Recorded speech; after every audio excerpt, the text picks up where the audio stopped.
So everybody, this is the regular board meeting of August 6, 2020. It is now 4:04. We'll begin with a roll call. Mary, you're on mute. President Nguyen. Here. Vice President Lay is on her way. Clerk Herrera. Here. Member Cortese. Here. Member Chavez. Here. Okay, so any members of the public who would like to address the board, please note it that that all meetings are recorded. If you have a comment that you would like to submit to the board, either through online by accessing the form on the district website at www.esuhsd.org or submit via text at 831-524-5100. Please submit your written comments to no more than 1,000 characters in length. Public comments should be submitted online and will be read to the record. You may also raise your virtual hand in Zoom to request to speak. You will have 2 minutes to speak. Regular board meetings and special board meetings and also board study sessions are now streamed live on meeting nights and also available for viewing the day after the meeting by accessing the district YouTube channel listed on the district webpage. The board is not able to comment or respond to items that are not on the agenda or any personnel issues. Your comment will be noted and will be directed to the superintendent or staff for response. Do we have any members public who would like to address the board on any of the closed session agenda item? Mr. Banerjee, do we have any? We do not at this time. Okay, well, thank you so much. So the board will now recess to closed session and we will come out for open session when the closed session is completed.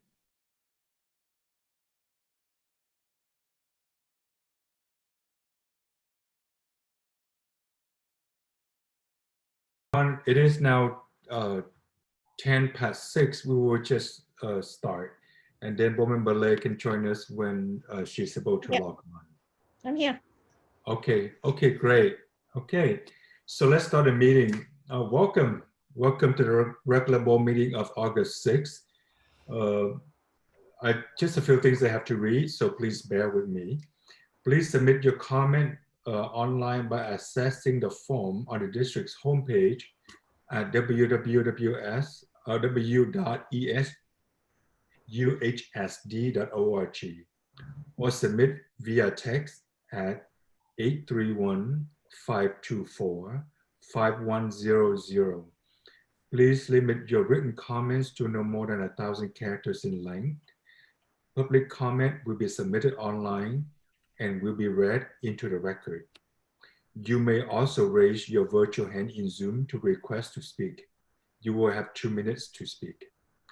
Or please note that all meetings are recorded. All regular and special meetings of the Board of Trustees and board study sessions are streamed live on meeting nights and also available for viewing the day after the meeting by accessing the district's YouTube channel. The board is not able to respond to items that are not on the agenda or any personnel issues. Your comment will be noted and will be recorded and directed to superintendent or appropriate staff member for response. Interpretation of this meeting in Spanish and Vietnamese can be heard by accessing the link and the following instructions shown on the agenda and also listed on the district's website. Okay, so now let's continue with agenda item 5.01. So this is the area where we adopt the agenda. If superintendent or board member would like to request items be removed from the agenda for consideration or carry to the future board meeting for consideration and or action, you can do that now. Mr. President, staff has no changes. How about the board? So I don't see any board requests for changes. Neither will continue with agenda item number 7, student board representative. Ms. Chavez, would you like to do the introduction? Yes, it is with great excitement that I introduce our newly elected student governing board member, Mr. Bruce Wynn from Independence High School. So Bruce, would you like to say a few words? Yeah, thank you, Lorena. So yes, my name is Bruce Nguyen, and I'm from Independence High School. And I'm glad to be here as the student governing board representative and on this panel. And I'm happy to share about several new priorities this year, which includes expanding student involvement to the district, which helps underrepresented students and students of color. And I would like to create that diversity task force with the group to improve community culture in several ways. We would like to contact school administrations and how they can contribute to this task force, because the Black Lives Matter movement is important and is vital so that the district adheres to proper racial and social equity. Secondly, we want to enable students to become more informed about consent and how sexual harassment is a prevalent issue among youth. We have discussed with the district about improving sexual education and to utilize distance learning to connect students to local nonprofit organizations. And we would like to carry out these goals for the school year and work to make the district a better place for students and families. Those are my words, and thank you. Impressive. Thank you, Bruce. We are looking forward to the next exciting year. Me too. Welcome aboard. Coming aboard. Yeah, exactly. Welcome, Bruce. Welcome, Bruce. All right. Okay, continue with the agenda item, meeting agenda, item 8.01. Superintendent or board member may request that items be considered, discussed, or act out of order indicated on the agenda per schedule. Again, Mr. President, staff has no changes. Thank you, Superintendent. Does board have any requests to move items out of the agenda to be heard out of order? I don't see any, so let's continue with the agenda as indicated. Item 9.02, I'm sorry, 8.02, presentation or discussion regarding 45-day budget update. Mr. Chris Chu, Associate Superintendent of Business Services. Yes, good evening. Thank you. Welcome, everyone. Just first starting off by thanking staff for putting this budget presentation together. As you know, we're in the process of closing out fiscal year 1920. This budget update is an unusual process we normally don't have to do, but with the recent additions to or changes to the budget, it was warranted to update the board and update the community through this 45-day budget update. So if you want to switch to the next slide. You're very familiar with our budget calendar, as I mentioned. We're just about almost done closing out the fiscal year 1920, but we have a duty to update the community in regards to what has significantly changed in the last 45 days since the budget was adopted. Next slide. And so just some background in terms of what the requirements are. As you recall, the governor signed the 2021 state budget into law on June 29th. The 45 days would take us to August 13th. So we were able to bring this to the board at this particular time. So let me dive right now into the 45-day budget update. Next slide, please. So as I mentioned, the 45-day budget update is to acknowledge the significant changes since our board adopted its budget in June and since the state enacted its state budget for the 2021 school year. So just a few highlights. As you recall, our budget and the major budget assumptions when we adopted our budget was based upon the governor's May revision assumptions. At the time, the governor was projecting a 10% reduction to our LCFF funding. Just with that cut alone, that was a reduction of almost $19 million to our prior year budget. And so now with the state's budget signed, the governor has restored the 10% reduction to LCFF. So that was one of the largest impacts to the budget. And then a few other budget changes reflect additional one-time dollars that education has received to deal with the current coronavirus, Corona-19 virus, through the Federal CARES Act funding and some other new funding sources. We'll get used to some new terminology such as the CARES Act, the GEAR funding, the LLMF funds or learning loss mitigation funds. But just to quickly summarize, with the governor's signed budget, the district is receiving approximately $14 million of one-time dollars to help mitigate the impacts and effects of learning loss due to the COVID virus.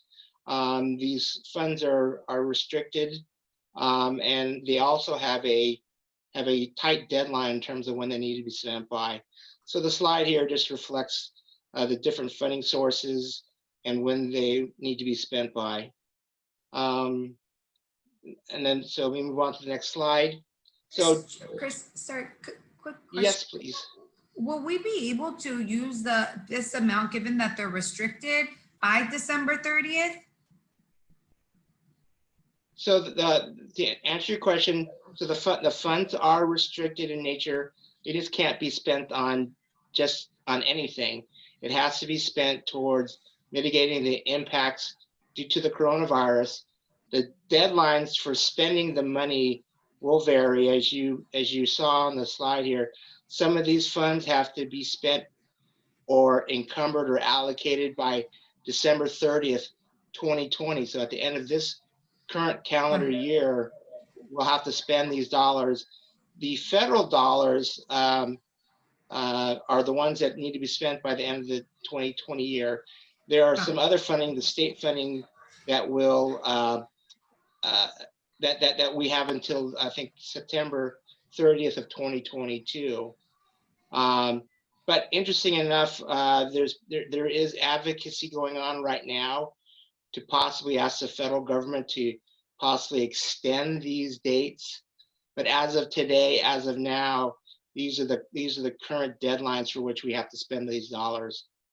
And Trustee Chavez, to answer your question specifically, yes, we will be able to spend them by December, because we have a huge expense from the spring when we went to distance learning, the learning loss, the professional development to get ready for distance learning in the spring, the professional development this summer, to purchase the technology. We can replenish some of those losses. So yes, we will be able to spend it by December 2020. Thank you. Chris Chu, can I ask Yes. this for Prop 98 Federal CARES Act?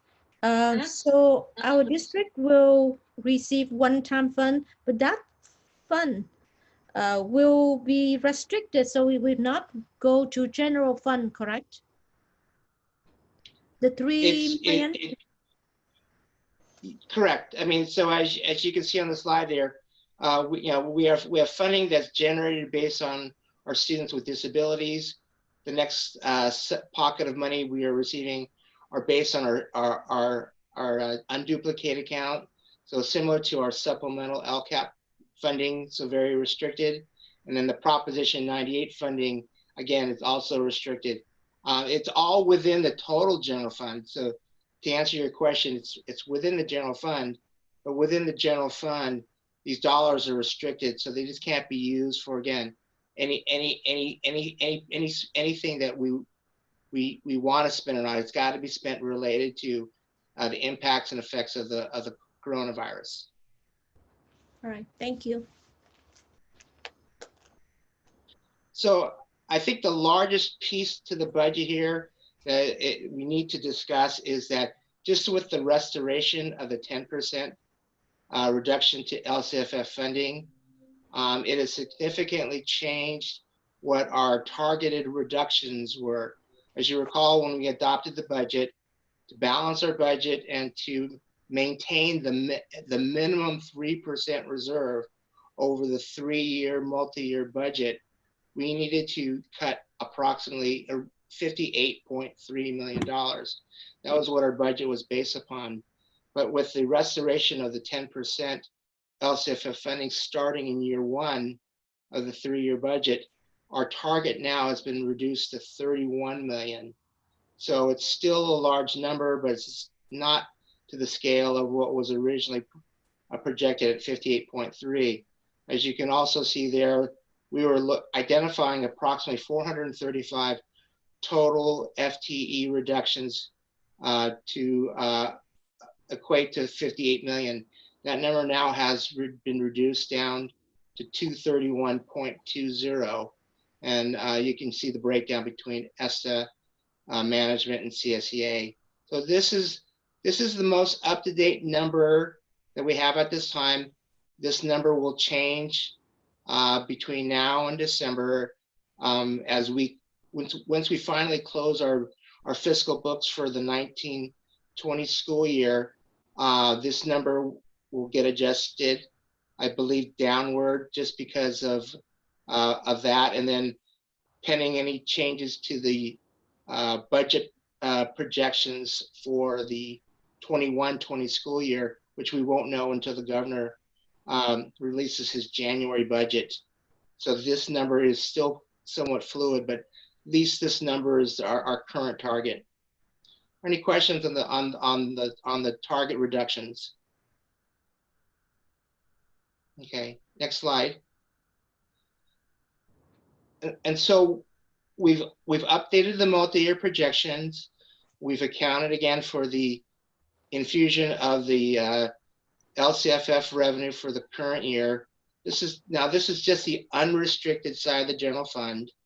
So our savings account number there, the $34 million, that number will change once we close our books. The revenue column there, the 201,000, reflects the additional almost $19 million of LCFF funding. Our expenses are the same when we adopted the budget. So we are ending the year 1 with a positive balance of about 27,500,000, which shows that we meet our 3% reserve.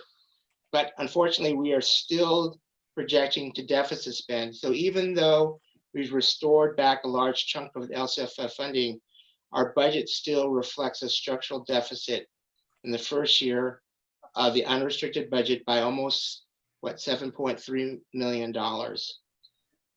Year two, very self-explanatory. Again, the restoration of the LCFF funding is there. We're able to maintain our 3% reserve, but I want to call out where we were originally planning to reduce the budget by the $53.8 million.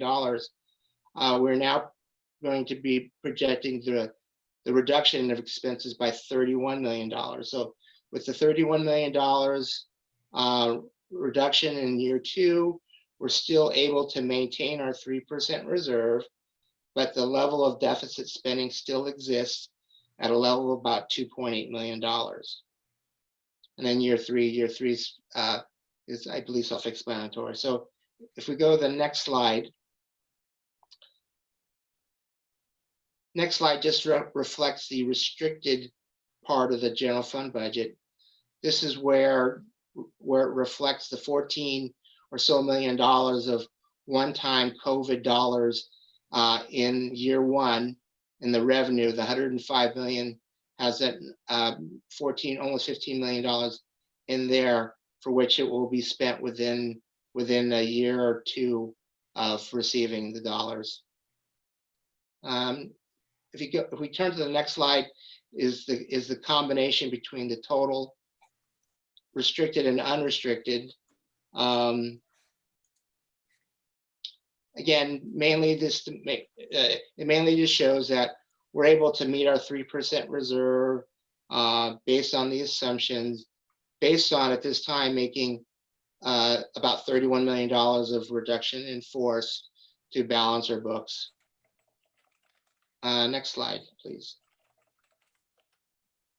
And so just to quickly wrap things up, as I mentioned, our numbers will change a little bit here once we conclude the 1920 unaudited actuals. This item will be coming back to the board at our first meeting in September. We are anxiously awaiting the federal stimulus package that is being talked about right now. As you recall, the governor's budget was predicated on relying on federal stimulus dollars instead of making cuts to education. And the way that the state was going to deal with the cuts to education were the cash deferrals. A cash deferral is still a cut to education, so I will continue to make that my point as we go through the rest of this year, because although it's an accounting gimmick to pay school districts at a later date and time, these deferrals are, as I said, are cuts to education. Any new monies that come into the state in the future are going to be spent toward restoring the deferrals when that day comes. And so those, again, will be taking money away from the current needs of education at the time. And last but not least, we're continuing to see whether or not there will be any additional funding coming our way, either from the state, either from the federal government, or even at the local level. So if there are any questions, I'd be glad to answer them. Any sort of question from board members? Yes. Okay, go ahead, Van. Chris, you that during the pandemic, did we review all the program that we had right now? Like we don't use the bus, we don't use as much any other facility. Any other saving that we can reduce for the budget in 2021? I mean, as we close out the 1920 year, whatever savings whatever dollars we didn't spend on actual expenses in 1920 do become available funding for the 2021 school year. For the purposes, I think, of your question for 2021, are there any 2021 expenditures that we don't foresee happening because of the pandemic that we're dealing with? Correct. And so the question is, yes, we've made modifications to our budget for the current year to take into some assumptions the impacts of the pandemic. Maybe the best example to share with you is that we know that we're not going to be operating 100% of the time in school. Our facilities aren't going to be open, 5 days a week, 12 hours a day for the entire school year. So we had initially made those accommodations in the budget to reduce our current operating budget for 2021 to anticipate not expending at full capacity. So that's one example. Another example may be like with transportation. With this year, we don't know when we will be back in session, when we will be starting to transport students, but we're not incurring any additional costs right now to transport any of our special needs students, other than the ones that may be placed in a very structured environment where they're able to have in-class education going on, but we're not having to contract out transportation routes right now because we don't have any kids to transport. So those are two quick examples of where we've made a change, where we've made adjustments to our budget to account for the current pandemic situation. And we'll continue to adjust our budget between now and first interim, depending upon what changes happen. If God forbid, if by December we have more information as to not being able to function as a typical school district the rest of the school year, there will definitely be more identified savings when we get a little bit closer toward the midpoint of the school year. Yeah, that's a good idea. And did we review some of the other contractor that partner with our district, to support our students in order, to help the student, but because the pandemic, we don't have those type of service. So you're gonna combine it and review all of those saving and report back in, in January, right? Yes, well, we will continue to report back at first and second interim any changes to the budget. But I may be more specific to your question. As obviously as we are moving forward and looking at providing services perhaps in a different way, we're certainly looking at those outside services with a different set of lens in terms of whether or not we need to expand upon certain services or scale back on certain services. So we may very well be saving some money for some type of services, but maybe adding because of the greater needs right now with distance learning. All right, thank you, Christian. Mr. Vendezi, Assistant Superintendent Vendezi, do you have any comments from the audience or the attendees? There are currently no public comments. Great. Thank you. Thank you so much. Yeah. All right. So the presentation about the budget is now concluded. Is there an action needed for this agenda item, Mr. Chu? Staff is just asking the board to accept the report as presented. Okay. So there isn't. So moved. Approval. Second. Okay. So who moved and who second? Vaughn moved. I move. Chavez seconded. Okay. So we have a motion and a second. Ms. Gillen, can you roll call for the vote? President Nguyen, Aye. Vice President Lay, Aye. Clerk Herrera, Aye.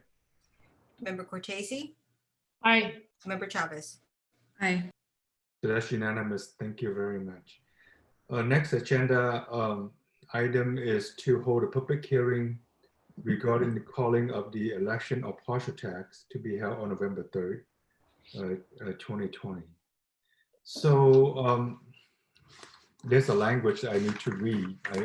I know there's a, but if there isn't, so I'm just gonna call. Okay, right here, Ms. Gillen sent it to me.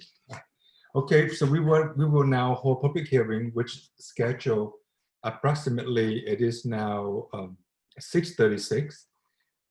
Regarding calling for an election for partial tax to be held on November 3rd, 2020, allowing for testimony. If no one speaks on this item, we will call for right now testimony number 1.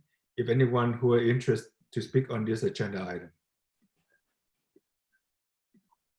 So I'm just gonna count 1, 2, 3. Any members who would like to speak to the board from the attendees? Seeing none, hearing none, I'm gonna call. So this allow me, or this require me to call for public speaker a total of 3 times. So this is another call for public speakers who would like to address on this agenda item for election for partial tax to be held on November 3rd, 2020. Calling for the second time. 1, 2, 3. This sounds funny, but this is what I have to do, folks. I'm sorry. Calling for the third time. If anyone who would like to speak on this item for testimony under the agenda item calling for election for partial tax to be held on November 3rd, 2020. Board President, there are no written public comments. All right. Okay, well, I guess I'm good to go. Thank you. Thank you, everyone. Moving on to Discussion. agenda item 9.02, I believe. And this is for discussion or adoption of resolution 2020-2021-01, ordering an election for the purpose of submitting to the qualified electors of a district questions of levying an education partial tax upon each partial in the district for educational purposes and establishing the specification of the election order. And here, Mr. Chu, I have you under this, and also Mr. Adams. Mr. Adams, you have presentation on this? Okay. Yes, sir. Go ahead. Oh, I'll just quickly introduce the item. This is a follow-up to our last meeting in regards to information, in regards to the possibilities of our district going out for the parcel tax. I do want to point out that attached to this item are 2 separate resolutions. One resolution stipulates that there's an exemption for senior citizens, and then there was one separate resolution that did not provide any exemptions for senior citizens. So I just don't want people to be confused by the 2 different resolutions attached here. I believe Dale Scott's online here to further share some information in regards to the parcel tax result, the parcel tax survey information. So maybe Dale can speak up. And Dale, this is Chris. I believe the presentation you wanted is on 9.01, so I can open that for you. Thank you. Do you know, is it this partial tax presentation? Is it the second handout here that I'm highlighting? I believe so. Can you hear me, by the way? Yeah, you're very soft. Oh. But I would ask you to keep your voice up because you often drop to a pretty soft I'll do my best. Is that better? Yes, a little bit better. Okay, good. I put this together because I thought you should see some statistics before you make a decision on the 2 resolutions. As Mr. Ju mentioned, of course, one decision would be not to proceed. The second decision would be to have the parcel tax either with the senior exemption or without the senior exemption. And that is really the prerogative of the district.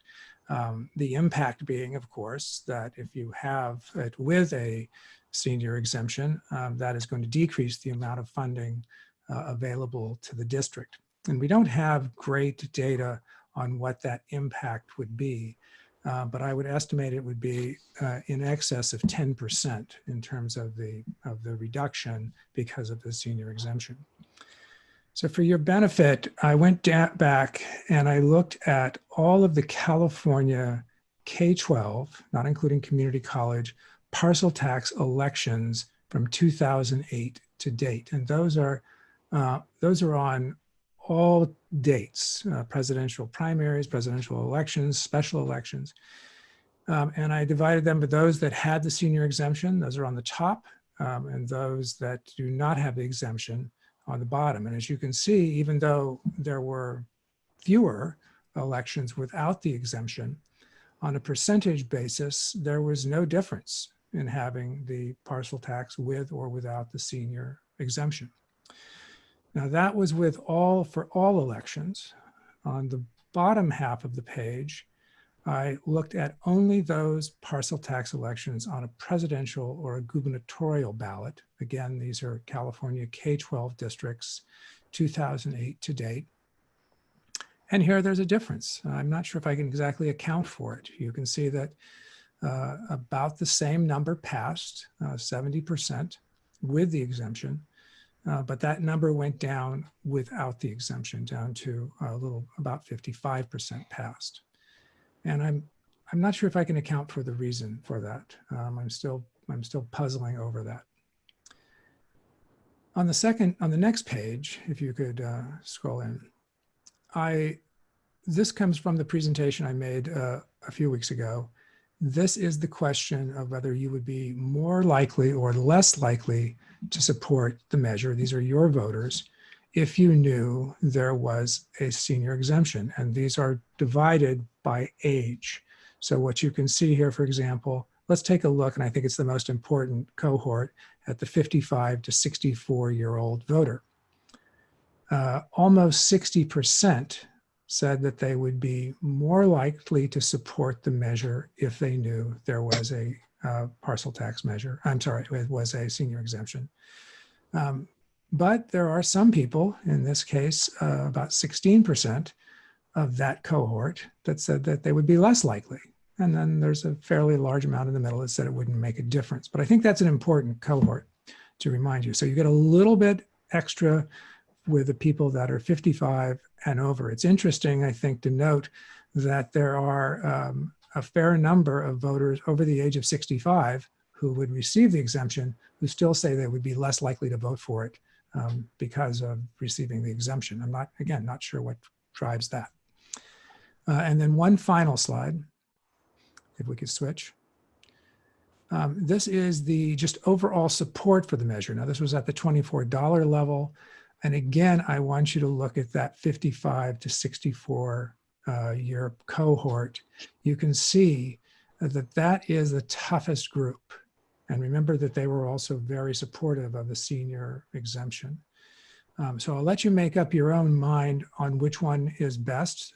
Obviously, the impact is, if it passes, less funding, if there is a senior exemption. But I do think there's some evidence that can be persuasive that it would make more sense to have it with an exemption rather than without, based on this information. And I'm happy to answer questions about the data. Yeah, two questions, Mr. Scott. Number one, do we know what historically, or even as lately as the last two elections, the highest age group that vote in the districts from each side in the last two elections? And number two, we know that there'll be great turnout, huge turnout, these upcoming elections. In addition to the current pool of voters, what is the additional, what is the majority of additional age, of additional voters, of what age group they are? It might be a stretch there, but No, I got the second question. I'll come back to the first. Right. Clearly, in a presidential election, when you look at age, the biggest impact is the turnout of the 18 to 24-year-olds. And the younger the voter, the more likely they are to be a less than consistent voter, and the more likely they are to vote in a presidential election, clearly. I'm not sure if I completely understood your first question. Could you repeat that? Yeah, so yeah, the first question is that if so, because it seemed like the outcome of the survey, or result of the surveys, was those who are at age 55 and up are more likely to support the partial tax. Do we know, at least two or three of the last elections, what's the highest age group voter turnout? I see. I don't know that specific to your district. I do know that statewide, the older you are, the more consistent you are to be a voter. And I think at a certain point, it begins to plateau. I would say that's in the 45 to 55 age range. But before that, it falls off in the non-presidential gubernatorial ballots. Okay, thank you. I want to add that Chick Adams with the law firm of Jones Hall is here, who drafted the resolution. If you have any questions on the resolutions, he would be the appropriate person to ask. So thank you. Okay. So Dale Scott, I have a question on the page 2, presidential and gubernatorial pastor tax election from 2008 to date. Your survey come back is about 70% for exemption. Is it 59 is the, what is that number? Is that the 59 people that you did the survey? No, I'm sorry if this was unclear. These are the number of elections statewide. Okay. This is not from your survey. So okay. The 180, there have been since 2008, 182 parcel tax elections that were successful that included a senior exemption, and 71 that included a senior exemption that were not successful. Thank you for clarification. But last time you did mention that your survey, excuse me, result is plus and minus 5%. Correct. Ratio.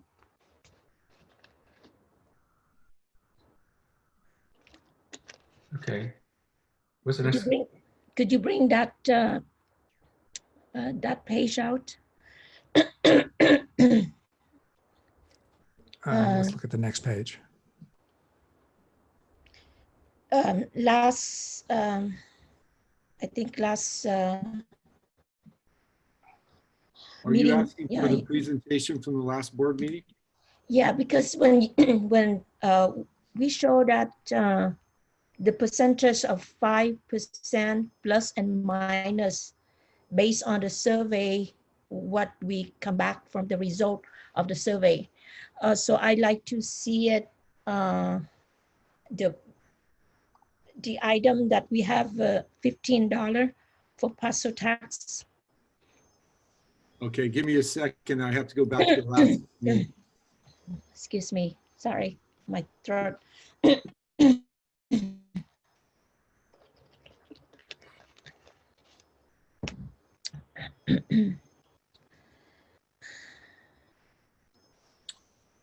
There it is.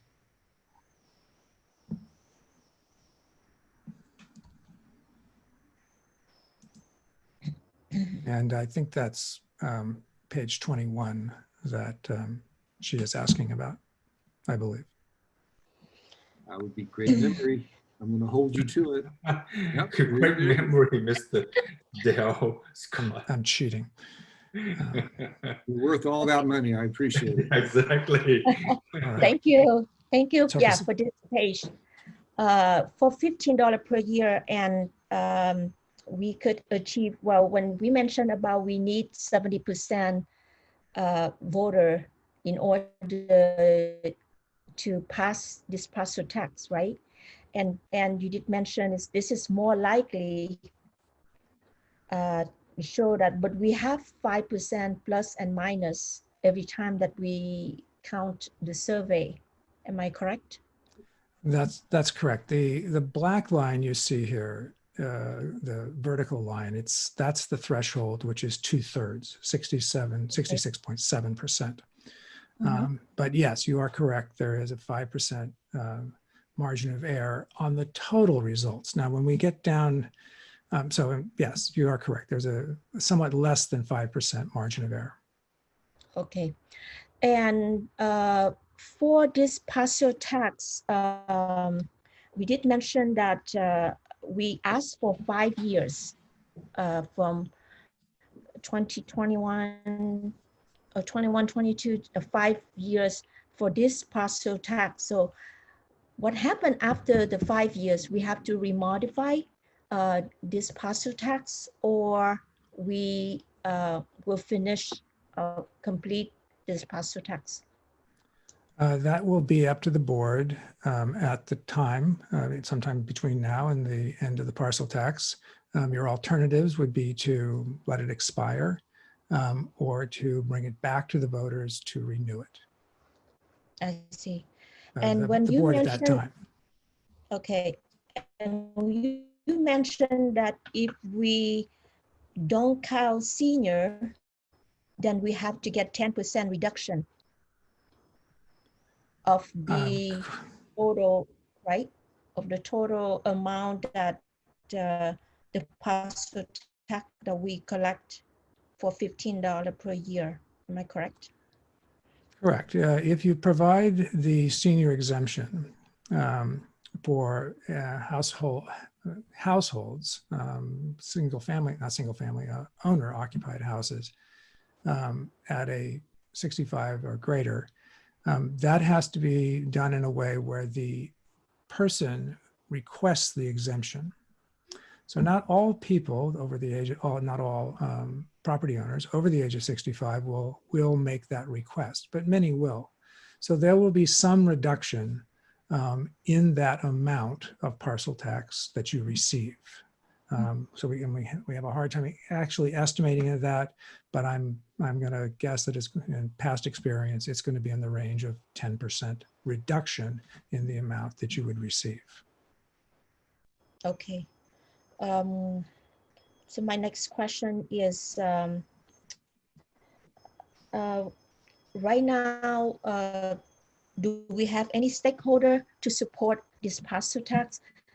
I know that we will have a deficit in the next couple of years, and this parcel tax will be very helpful to the district. But if any other stakeholder would like to involve it and support this so it can be more successful, because in the times right now with the pandemic, with other districts that they probably gonna throw out, some other parcel tax or another bond measure, even though $15, I feel like we're gonna gamble 350,000 for $1 million, maybe $1.8 million. But I want to see any stakeholder out there going to support this so we can feel much more confident to move it forward. Sure. If I can just clarify one thing, it's $1.8 million times 5 because it goes for 5 years. So it's not just for $1.8 million. I'm sorry to interrupt, Chris. Oh, so $1.8 million times 5, $1.8 million per year, correct? Correct. Okay. And Trustee Lay, I think you're asking the board members, your colleagues, whether or not you've heard from other stakeholders, because Mr. Scott would not have. Yeah, I don't think that's the right question for. Yes. No, I'm not asking Dale Scott. I will ask that, did we hear anything from other stakeholders to support this parcel tax? Yeah, you can ask board members to see if they heard anything. I don't know. Any other board member? I haven't talked to Esther myself, so I can give you. I spoke with ESTA and CSEA, and there's not a lot of support. Okay. I have concerns about it too. I mean, I think that the polling numbers are really, really tight, and even just based on what I saw at the Board of Supervisors the other day talking about some COVID relief sales tax, I think the appetite for it is not there. And I believe it would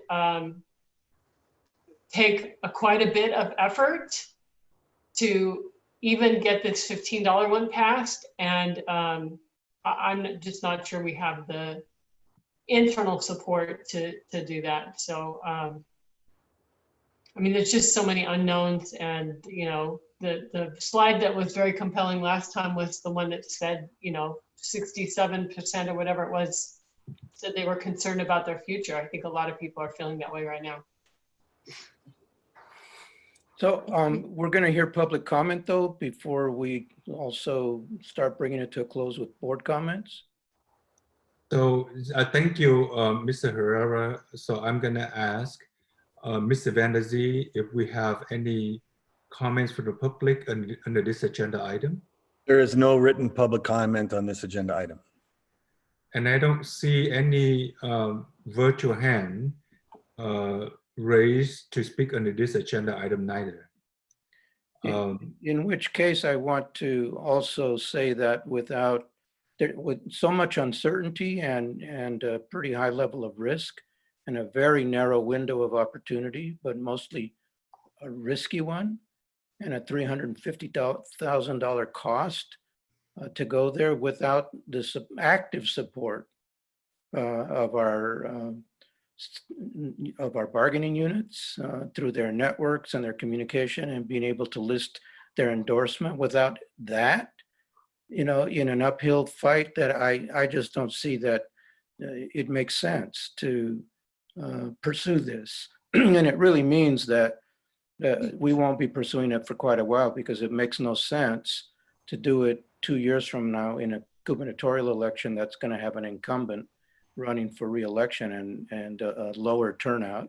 And as had been mentioned previously, the next real opportunity will be 4 years from now in another presidential election to try to get the turnout high enough that we might have a chance. So we're really saying no to a parcel tax for the foreseeable future as any part of a strategy that we would realistically pursue, So yeah, before we take action whether to yes or no with this partial tax, I want to extend the appreciation to Mr. Scott for doing all this work for the district, doing the survey and the research at no cost, and also Mr.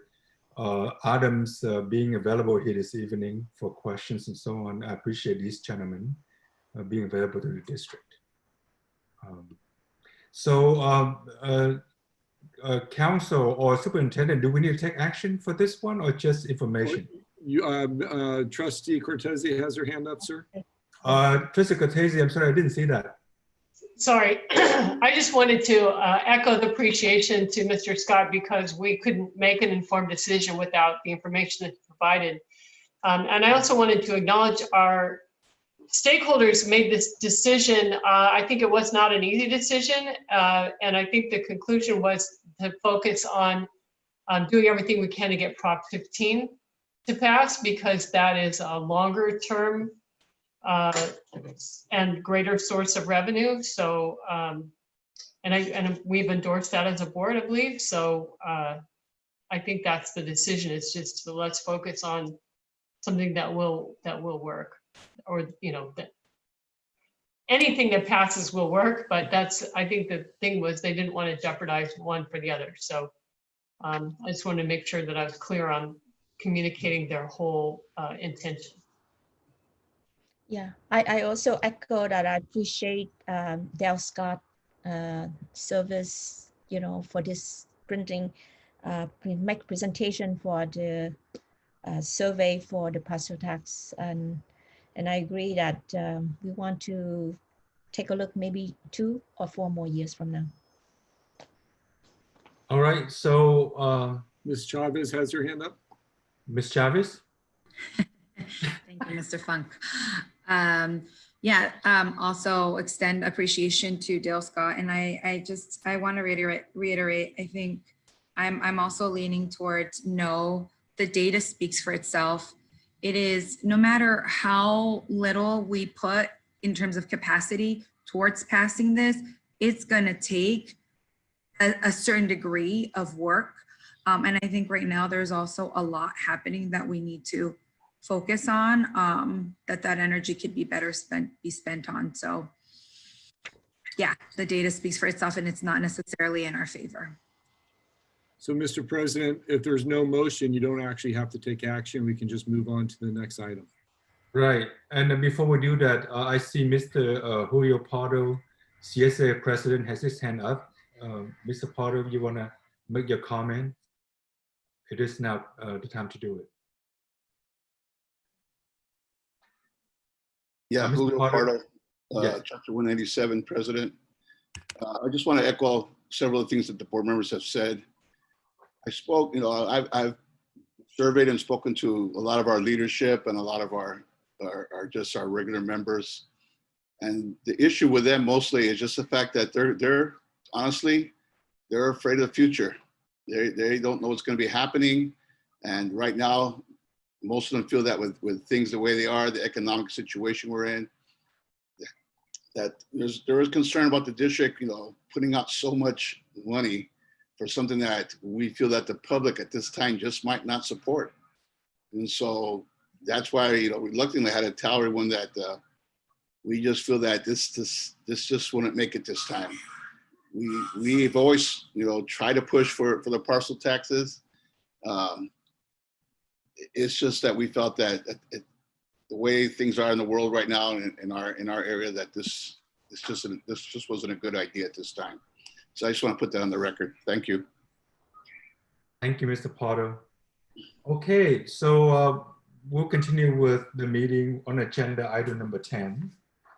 Number 10. So just to confirm, there's no motion that because No. of the time where we would make a decision, right? So we, Yeah, for information to the Filing board. deadline is tomorrow. We needed an action tonight or not at all, or nothing happens. So we're not taking an action. There's so no- but there's no doesn't there action need to be, required. No, the resolution would die for lack of a motion. got it. Okay. 10.01, public member who wish to address the board on an agendized item.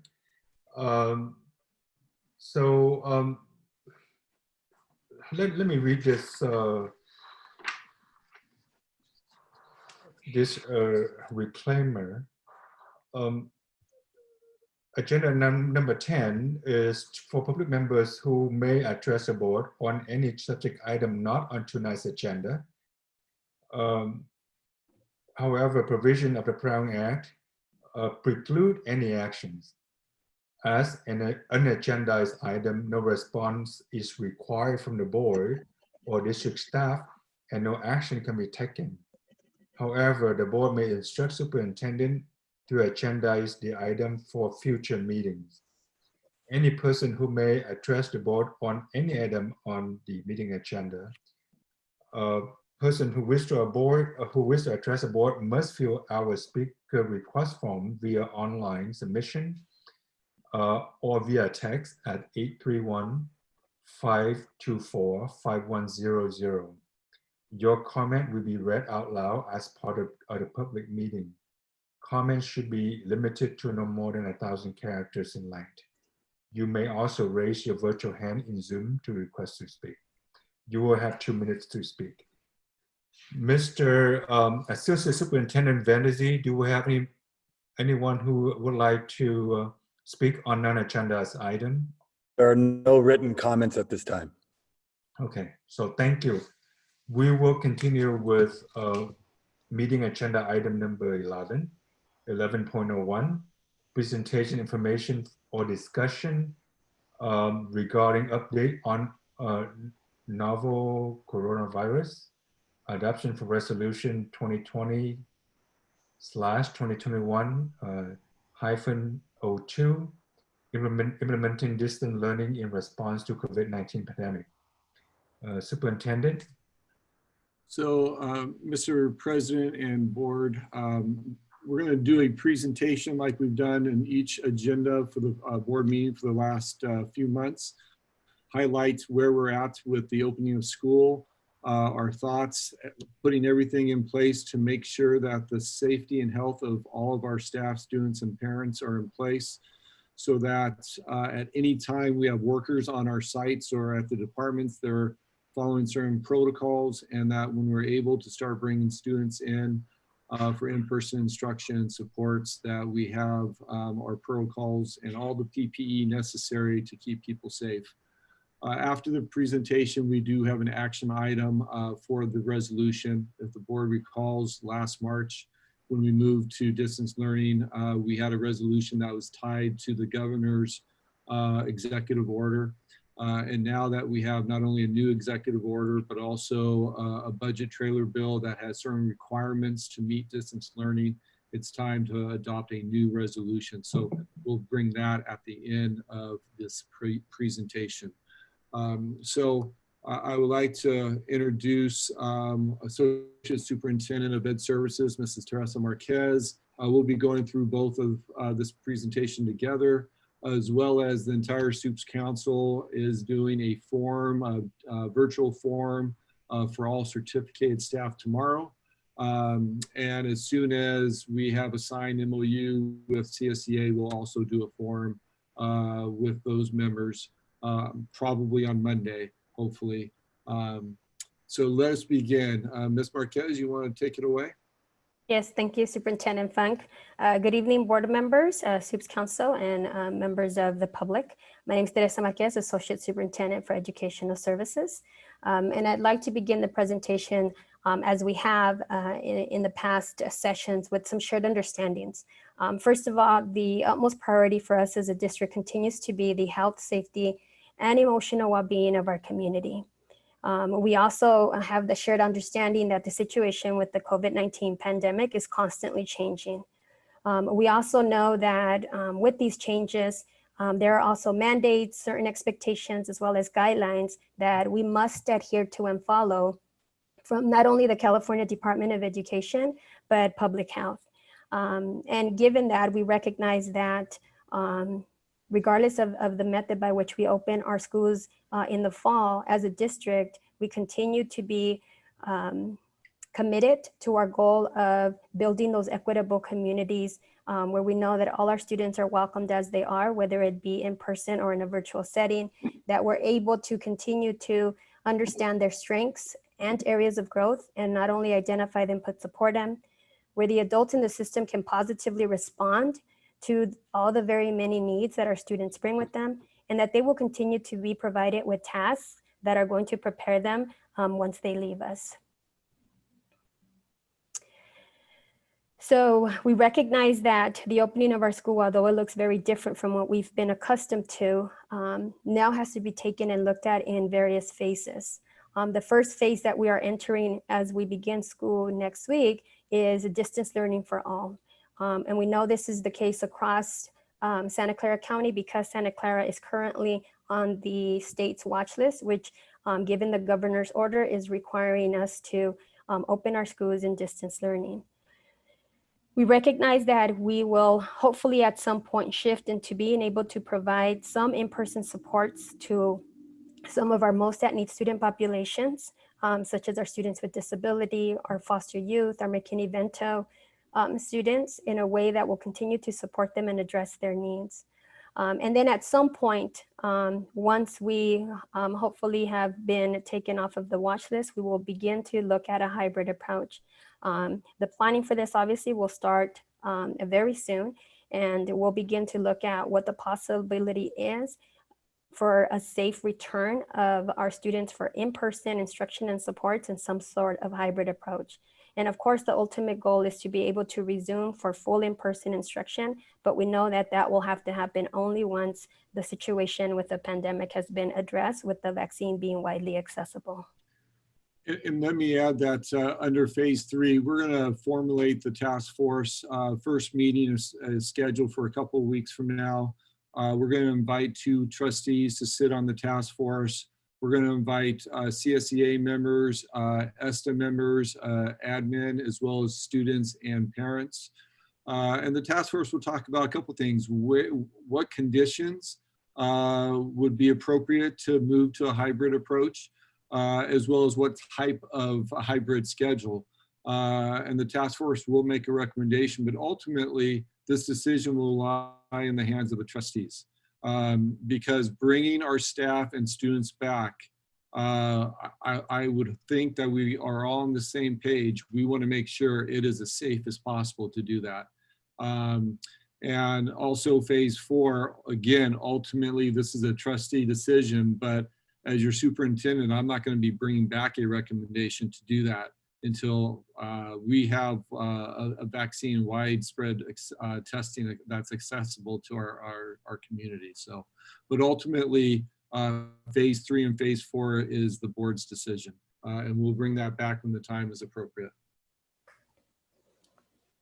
Thank you. So the remainder of the next few slides Sorry, sorry, I had a question on the phases, just to make sure that I understand. So phase 1 is where we're going, and as things progress, we'll start putting like a timeline next, sorry, next to these phases, correct?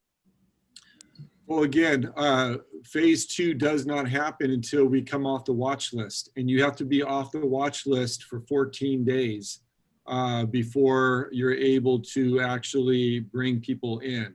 And in our MOU with ESTA, once the Santa Clara County is off the state watch list, we will notify them and give them a week's notice before we actually start bringing people back.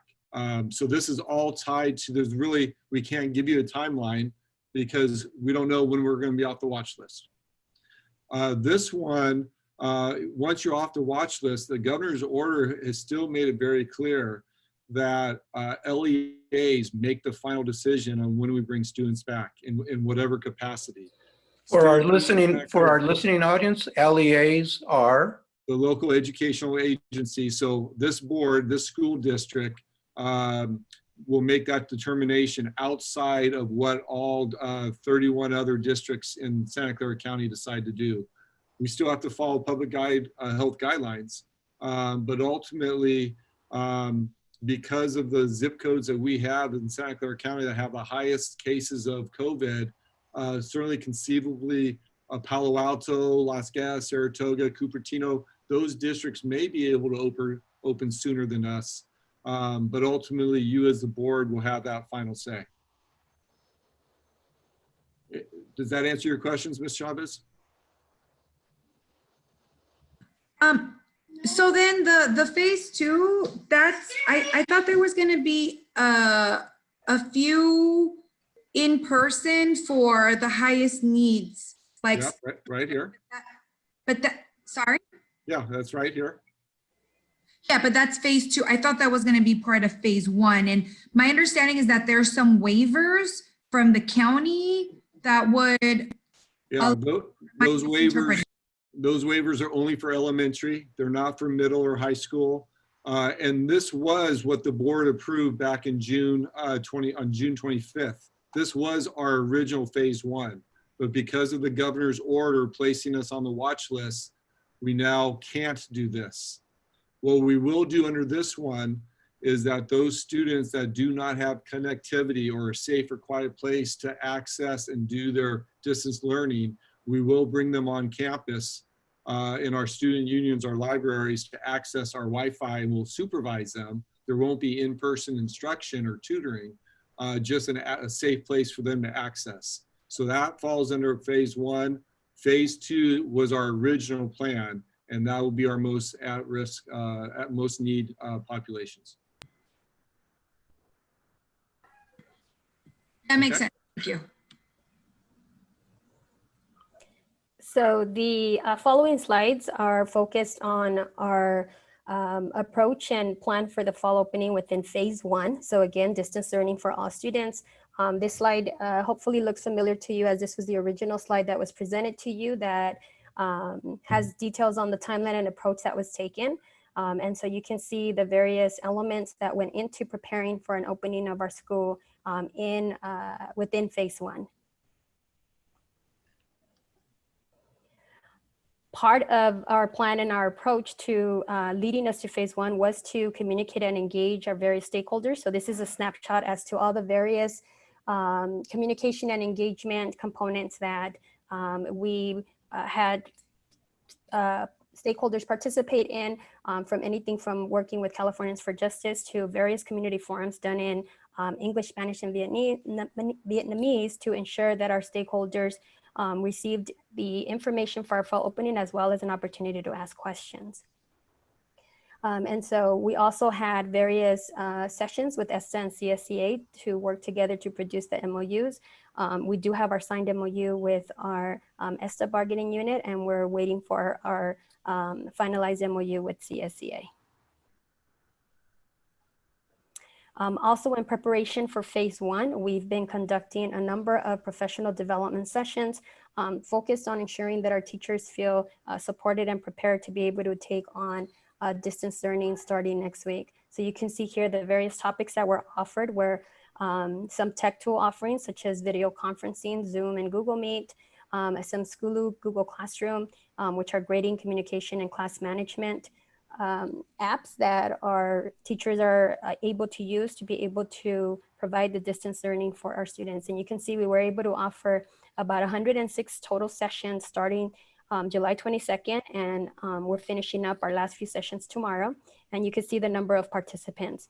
The total participant count of 1669 is a duplicated count because teachers and staff had an opportunity to take multiple different sessions, and all these sessions were paid. So here is the schedule that you have seen before that we have brought for you that will allow for students to be able to engage with their various courses on a block type schedule, Monday through Friday. You can see here that students will have an opportunity to meet with each of their periods 2 times during the week for about a 90-minute block period.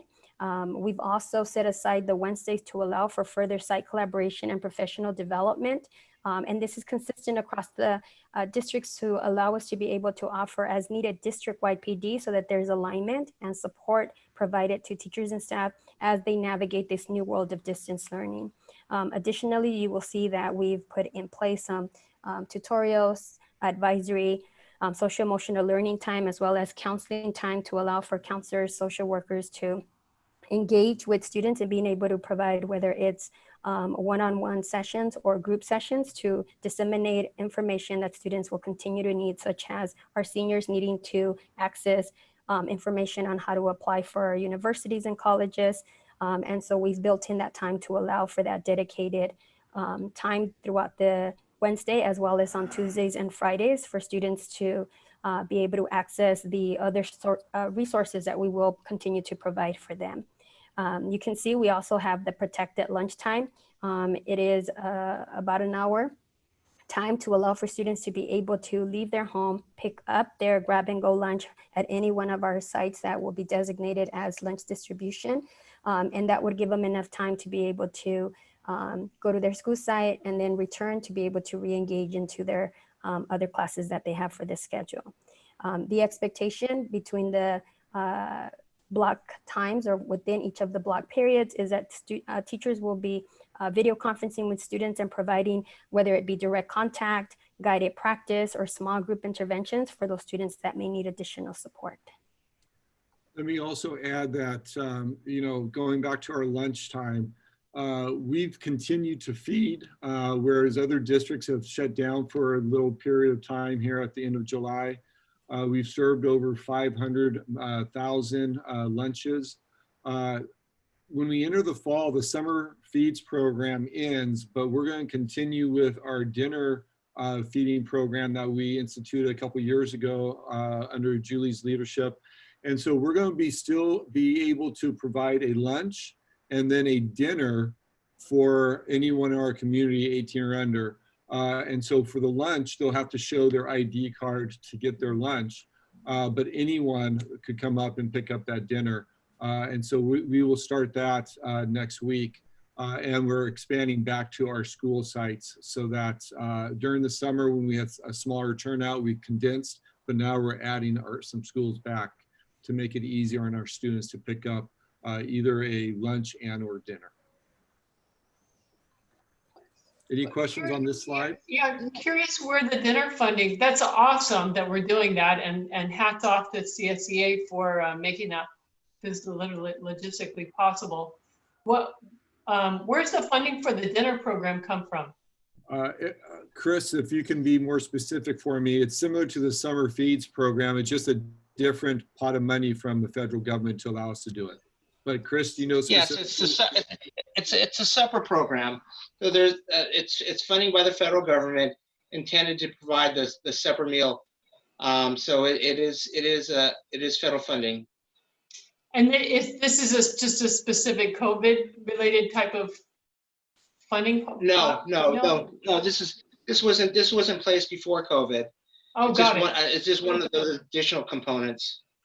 Yeah, we Great. started a couple years ago because we had so many after-school programs. And when you think about a student eats their lunch around noon, and if they're out for athletics or drama or even the after-school Goodwill Assets program, you know, by 5, 6 o'clock, they're ready to eat again. So we started that program a few years ago. Great. Really great. Chris, I have a question. So when you mentioned about the lunch, students have to prove their identification in order to get lunch, right? To get their lunch, yes. But if they don't have a card, then we'll give them a dinner. Okay, and the dinner start after 4 p.m.? No, we're going to provide the lunch and dinner at the same time during this lunch period. Oh, okay, so they can bring home and Yes. have dinner. In Oh, okay. a normal, with non-COVID, yes, they would get the dinner around 4 or 4:30, I believe, at the school site. But for this schedule, both the lunch and dinner will be provided at the same time.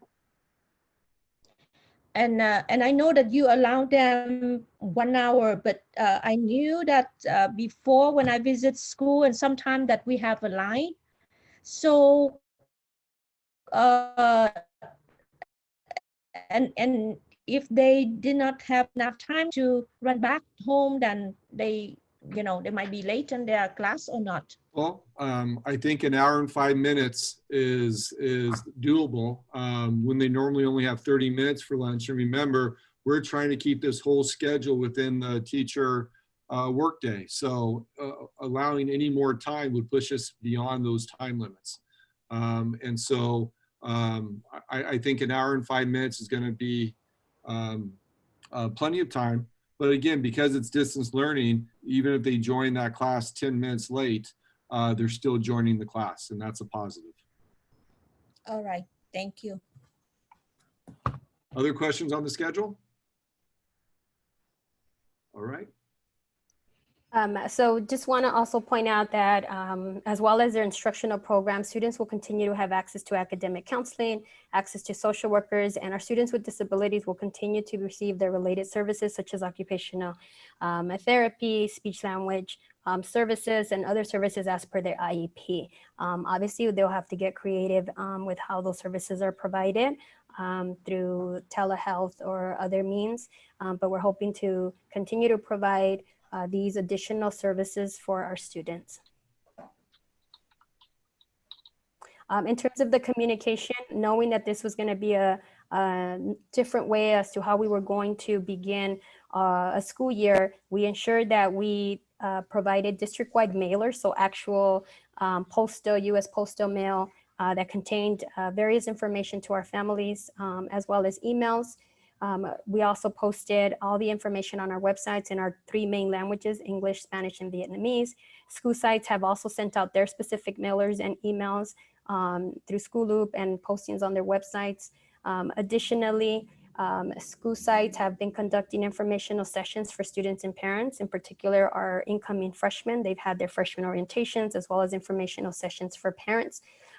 We've also been working with Linda Ornelas on broadcasting key bits of information via radio and TV, both in Vietnamese stations, Spanish stations, in particular to ensure that our families have access to all the necessary information. And contrary to popular conversation out of the White House, our Postal Service did a great job delivering the mail. Yes, they did. The mailers have actually been received by our families. So for us, in terms of next steps, as the superintendent has mentioned, we're going to work to prepare for phases 2 through 4. We'll continue to collaborate with our bargaining units. We'll continue to hold forums for our stakeholders so that we ensure engagement and communication. And as Superintendent Funk mentioned, we'll work to develop a task force to prepare those recommendations for the other phases within our plan for the full, as we shift to hopefully at some point, full in-person instruction. And then one of the areas that came out of the governor's order, which is probably the most positive, was that he gave us some clear criteria so we don't have to guess. And that is once schools are open and staff is back and teachers are on campus, if a student or staff in a single stable cohort in a single class tests positive, then that entire cohort or that entire class shuts down for a 14-day quarantine and they go back to distance learning. If 5% of a school tests positive, the entire school closes for 14 days and moves to distance learning. And if 25% of the district, the entire district goes back into quarantine and goes back to distance learning. So that's why when I talk about phase 4, all the scientists talk about we're still in the first wave and they expect a second wave to come with the new flu season. And as cases continue to go up, this scenario is going to happen a lot before we even get to phase 4. And that's why I don't think phase 4 is going to happen this school year. But that'll remain to be seen if vaccines are developed as soon as some are thinking. Any questions on any of these points? No. All right. So, you know, we've been working extremely hard, and I'm very appreciative of our purchasing department under Andre Bell and with Roger and our maintenance department to really work extremely hard to prepare for the protocols and to get the PPE that we need to make sure that people are safe. And this sign will be printed in all 3 languages, and it will be posted throughout every single school, multiple places in every school and at the district office. And that we will be doing these checks before anyone comes into our campuses or the district office. And we're asking people, if we see signs of any of this, that we will not let them enter. And we'll ask them to go home and quarantine and come back when they have no more symptoms. As well as every single staff member, every student, and any visitor onto our campus will be required under the governor's order to wear a mask. We will work on the physical distance. Every single school site has gone through every single classroom to determine how many actual desks, how many bodies can be in a classroom and still have the 6 feet apart. The average classroom is anywhere between 9 and 11 desks. And also they're doing this at all the student unions, libraries, multi-purpose rooms. And so we're going to make sure that everyone has a mask, that we're physically distancing, the hygiene that's necessary, and then they minimize the social interactions. And that's why the block schedule, not having kids rotate every hour for 6 periods, making sure that we only have certain groups on campus at a time. And then, of course, we need to figure out what that hybrid approach will look like, because that will be very challenging for some schools, particularly the size of Independence and Evergreen Valley. And then, you know, last spring, we ordered and have received 350,000 disposable face masks. So if a student, staff member, or a member from the public shows up to our facilities and they do not have a mask, then we will provide them one. Of course, they can bring their own face coverings. We have a face shield for every employee, and we also have them for students. If a student feels more comfortable wearing a face shield along with a face mask. Last spring, we ordered and have installed hand sanitized dispensers in every classroom and in open space. The challenge with this one is the actual filler, the bag of sanitizer, is on back order because of everyone wanting them. So we also have the hand pumps that will be available until these the fillers are available. We have ordered portable plexiglass barriers, sneeze barriers for office staff and anyone that's doing one-on-one meetings, you know, our attendance clerks, our PCs when they meet with a family member, social workers when they have a one-on-one with a student. And we'll continue to order more of those for any other group that feels necessary. We also, every staff member in their office space in the classroom has a bottle of disinfectant so that if it's just them, they can clean off their desk each day. or if they have 1 or 2 people in their classroom, they can do that. We have filling stations throughout so that they don't have to wait for the custodian to replenish it at the end of the day or the end of the week. They can just go fill it up, just like a water bottle filling station. We are installing in every classroom thermostats, automatic thermostats, so we can monitor the CO2 levels.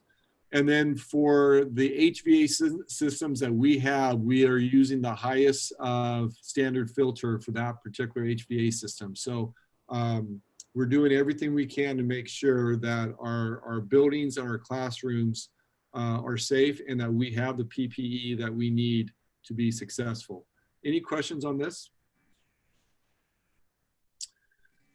One of the other areas, we've created this sheet that is available. Yes, I'm sorry.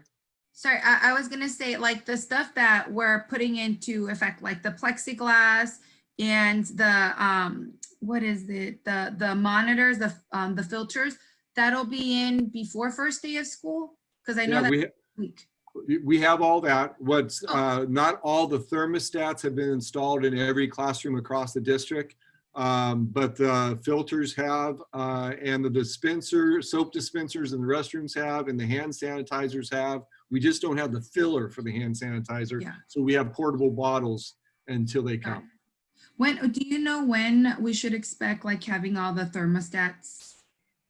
I'll have to follow up with you on that, and I'll check with Roger, but I believe we're 2/3 of the way done, and then the biggest issue is actually at Evergreen because of all the construction that's going to be going on there. And so I think that's the one school that will be the biggest challenge to complete. Got it. And we're doing distance learning anyway, so it'll be sparingly people that come in, but okay, that's good to know. Thank you. Yep. Mr. Bannersy, would you like to walk through this guide?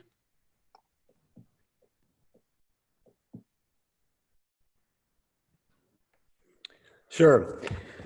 This is our COVID-19 testing and reporting guidelines for different scenarios that our staff and families might encounter. And so what it is just to determine what if scenarios, what our immediate actions will be, and then what communications will take place.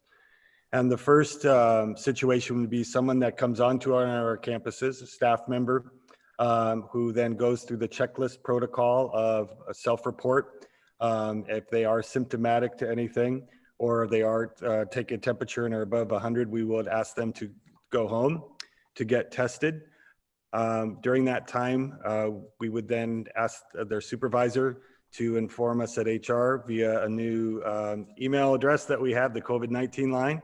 HR will contact that staff member, talk to them about their availability of testing and where they can get that done. And if somebody, after 72 hours of experiencing a symptom and a negative test, then can return to the work site. The other scenario is that of close contact. And if whoever is controlling, they could scroll down a little bit. Okay, a what if scenario with close contact. And close contact is defined as such as if you are living with someone in your home who's tested positive, you are considered close contact. If you have worked with someone within 6 feet for a period of 15 minutes or so, with or without a mask, that's also considered someone who has tested positive. This is not, I know somebody who knows somebody who knows somebody that think they tested positive. This is in the home positive test, or at work, working within someone 6 feet for 15 minutes or more who's also tested positive. If in that case, when we get a positive test, we do a tracing analysis. And when we find these cases, someone who's been in close contact with someone who tested positive would then be quarantined for 14 days. During that time, we would ask them to get tested, and we would need a negative test before they come back. We have tentative agreements. We have a signed MOU with ESTA and tentative agreements with our other 2 units. And what we have agreed with them is in this period of close contact at work, if you're within 6 feet and you're not displaying any symptoms, you're not ill, but we're quarantining you, we would use a no docs so that it would not be taken out of their sick leave just due to the fact that they were in close contact with someone else. And I want to thank leadership of the district and also leadership of the bargaining units to come up. That's a pretty I don't want to say the word generous. That's a very protective measure for our district and for our staff members. And I want to thank all of us for coming to the agreement around that.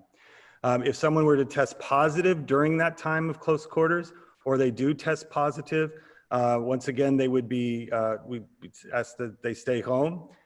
There's then provisions, again, in contacting us. We would do a tracing analysis of who our employee has come in contact with going backward. We would inform someone if anybody was in close contact and move them into that green phase of being asked to go home and work from home for 14 days during quarantine.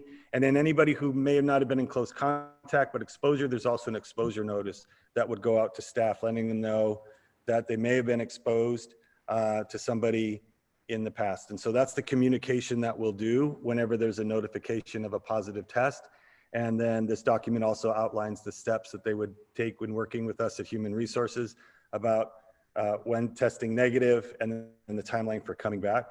Also part of testing positive, we're under obligation as an institution to report to county. And so in meeting confidentiality rules and reporting obligations, we would be doing that. Yeah, so I have tasked Human Resources to be the main body to maintain all this information, to do the tracking and do the reporting out, whether it's to our staff, community, or Santa Clara County Public Health. And I just want to reiterate that, COVID-19 is no fault of any of our employees. And so therefore, we want to protect our employees in every possible way, including not giving or using their sick leave, docking their sick leave.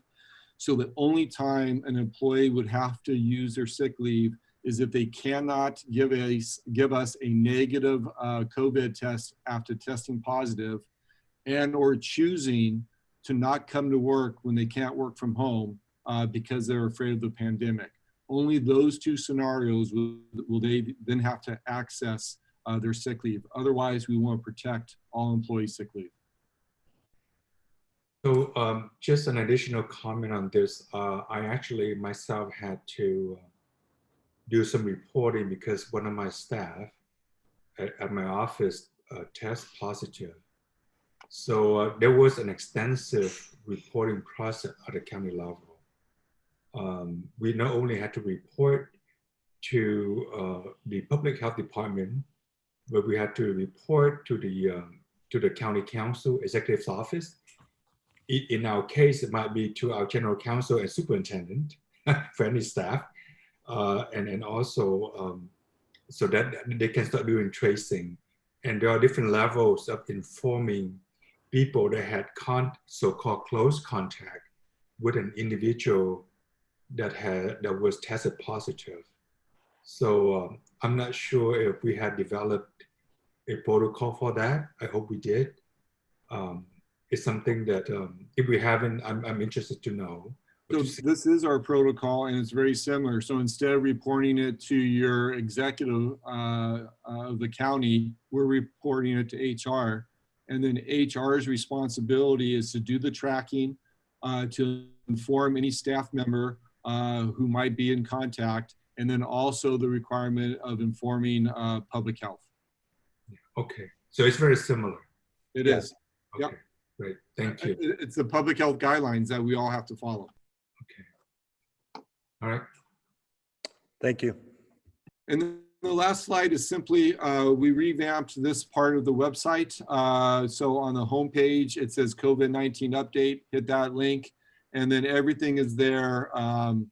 The latest update or letter from the superintendent, the latest FAQ, the parent request for assistance. So if a parent is struggling getting their child on the internet or showing up for classes, they can send a direct email to Ed Services, and we will then respond appropriately with each site. There's links to public health, and then down below are all the resources for any staff member or the public to see, including what you just saw here in terms of these items here, so that everyone has the same page, same information when it's updated at the same time. So We feel like we've put everything in place to keep people safe. But the biggest key is the level of COVID-19 cases in our zip codes will really drive when we reopen our schools, even in a hybrid fashion. So questions, comments, concerns? Yes, Chris. So how can you communicate with parents so they know that they can send a request for assistance? So this is the same process that we had set up last spring. And so it was in the letters that we sent home. And it is something that is on every single school website. One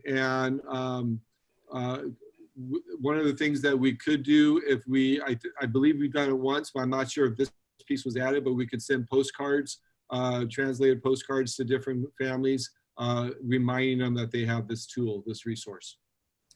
And with the parent that they don't have a computer to access, you know, a school loop or any other activity to support the student. So are we going to let them borrow the Chromebook, or they have to get in there themselves their own computer? Yeah, we're not in position to give families, parents, Chromebooks. Certainly the student, yes. But all of our offices are open from 8:30 to 4:30 for the length of the day. And our PCs will be also on the campuses. So families that do not have access to internet will be able to come to the school and either meet with individuals or access the internet if they need to. Okay, that's good. So maybe we should address that issue to the parent request for assistance, so they are aware of we do open the school for their, you know, to support them if they don't have a computer or they need some assistance. Yeah, that was communicated as part of the mailer that went out. And so the mailer was a pretty extensive mailer that we decided to do to all our 22,000 families. And so part of it included a contact list of people to contact at each of their sites with specific noted as to who spoke what language to ensure that they contacted the person whom they could communicate with at each of their sites. All right, that's good. Thank you. Absolutely. Any other questions, comments, concerns? I do have one more thing is for English learners and the new immigrant student, how could we help them to adopt the new social distance or, you know, social learning during the pandemic? Do we have extra help for them, or, you know, they just have to treat everyone just like the same? No, so through their classes, our newcomers, when they're placed in their courses, that's a lot of the work that the teachers do to get them acquainted with the social norms and the pieces of distance learning. One of the things we're working on from one of our teachers who are teaching the English learners is on videos to be able to send to students so that in their language, their native language, so that they're able to learn the different pieces of not only distance learning, but just kind of adapting to those social norms that we know are part of a new world when you're coming from another country. That's excellent. Thank you. Superintendent Funk, if I failed to just add one piece on the professional development piece, I just want to make sure that I acknowledge and recognize the staff who actually coordinated these 106 sessions. The team that gave up their summer to essentially put together 106 sessions were teachers and district personnel. In particular, I had a total of 9 teachers that combined, they're the ones that put together these 106. So I'd like to recognize publicly Liz Danielle, Virginia Yenter, Ava Chow, Marcelo Leal, Joseph Franquina, Melissa Wheeler, Kirsten King, and Joan Saito, who were the facilitators, coordinators, and presenters of these 106 sessions that served over 1,600 certificated staff members. Thank you for sharing that. That's very important. All righty. So the last piece on this one is our emergency resolution that supports our plan for distance learning and all of the requirements necessary, all the components necessary for distance learning and monitoring and re-engaging students who fall off track. Unless you need us to go through each part of this, if we can have a motion, I would appreciate that. Move for approval. I'll second. All right, so there's so many move and seconds. Not sure if I catch them correctly. Was it Vaughn that moved and who seconded? Patty. Okay, Patty. Okay, so moved by Lay, second by Cortese. Miss Gillen, but before that, thanks to Miss Cortese, who just reminded me that we need to also include our student board liaison in the voting process. So Mr. Bruce Nguyen, how would you vote on this agenda item? I approve. Okay, so you would vote yes on it? Yes. So Ms. Gillen, can you please do a roll call? President Nguyen, Aye. Vice President Lay, Aye. Clerk Herrera, Aye. Member Cortese, Aye. Member Chavez. Aye. Great, that's unanimous. So moving on to agenda item 11.02, which is to take action to adopt the proposed 2021 board meeting calendar. As you know, that starting this month, August, that board gonna have 2 meetings at most months. On the screen is the proposed agenda for your review and approval. I believe most of you had a chance to review this agenda already.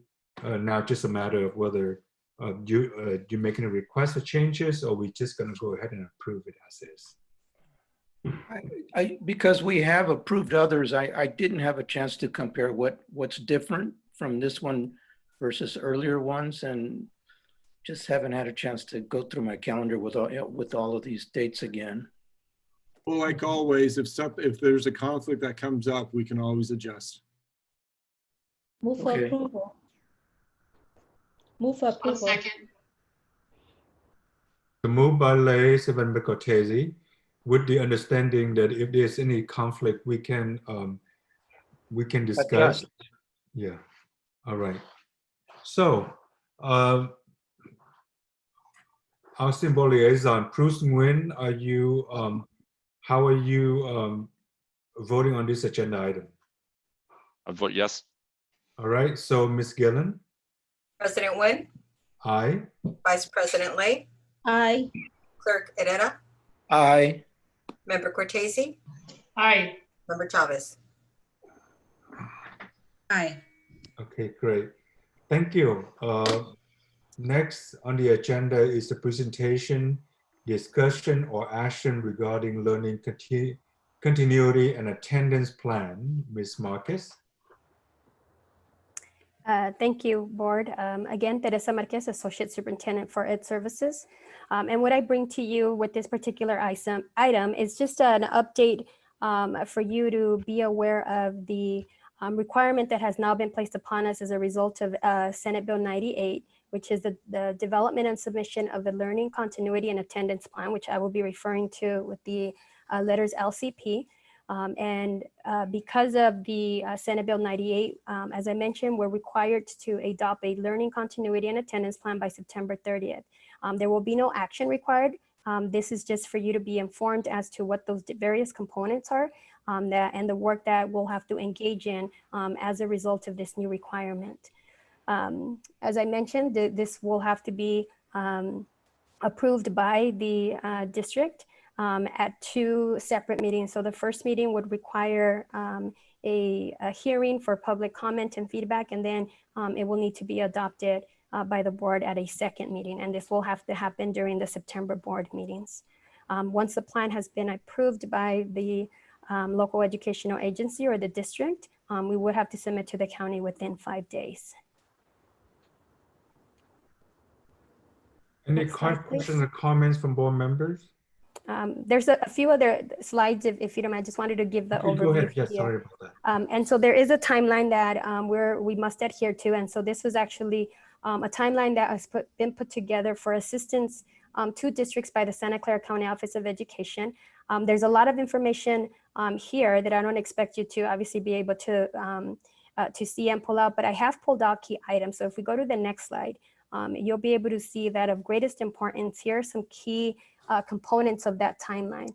And so this month in August, we're having to draft the learning continuity and attendance plan. We'll need to share the draft and gather feedback from our bargaining units, as well as our administrators. We'll need to conduct stakeholder engagement sessions and update the plan based on the feedback that we receive from my stakeholders. We'll then have to present the plan for input and feedback and collection of questions to our DAC-DLAC organization, which is representative of our various school sites and parents, specifically parents of our English learner student population. Then we'll have to submit written responses to whatever questions are formulated from that DAC-DLAC session and then revise based on their feedback.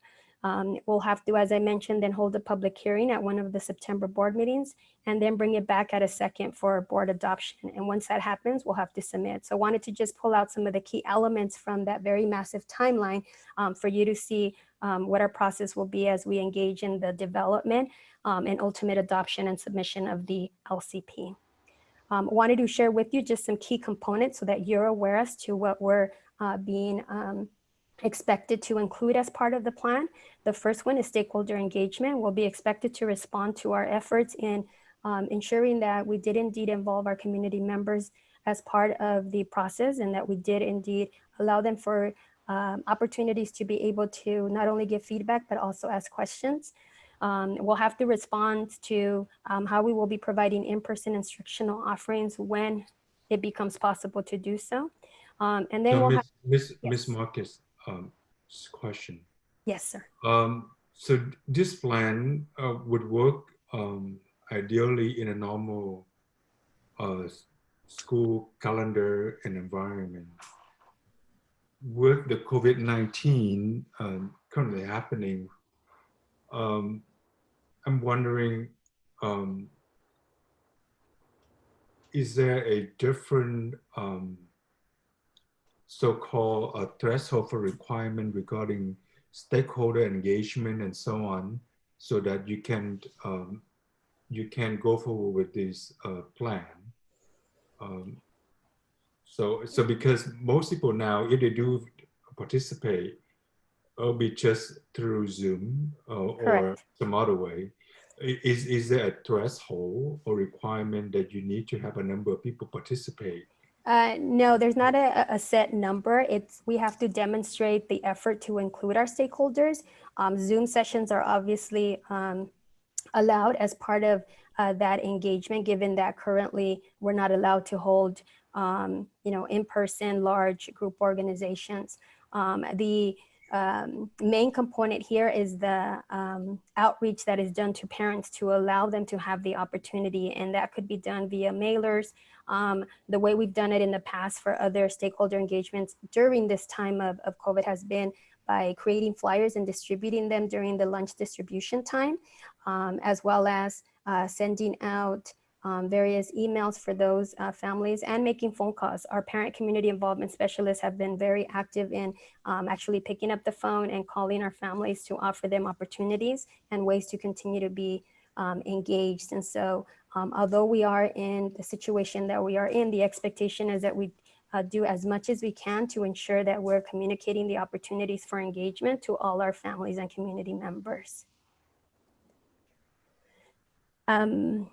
So the other key component of the LCP is our requirements within distance learning program. And our part of those components within us responding to how we're providing distance learning is to respond to how we're continuing the instruction how we're providing access to devices and connectivity for our students, how we're addressing pupil participation and progress, the professional development that we've done to ensure that our teachers are supported in shifting to distance learning, how we've shifted staff roles and responsibilities, and what supports we have put in place for our students with unique needs. And so these are the various elements within the distance learning program that we'll have to respond to.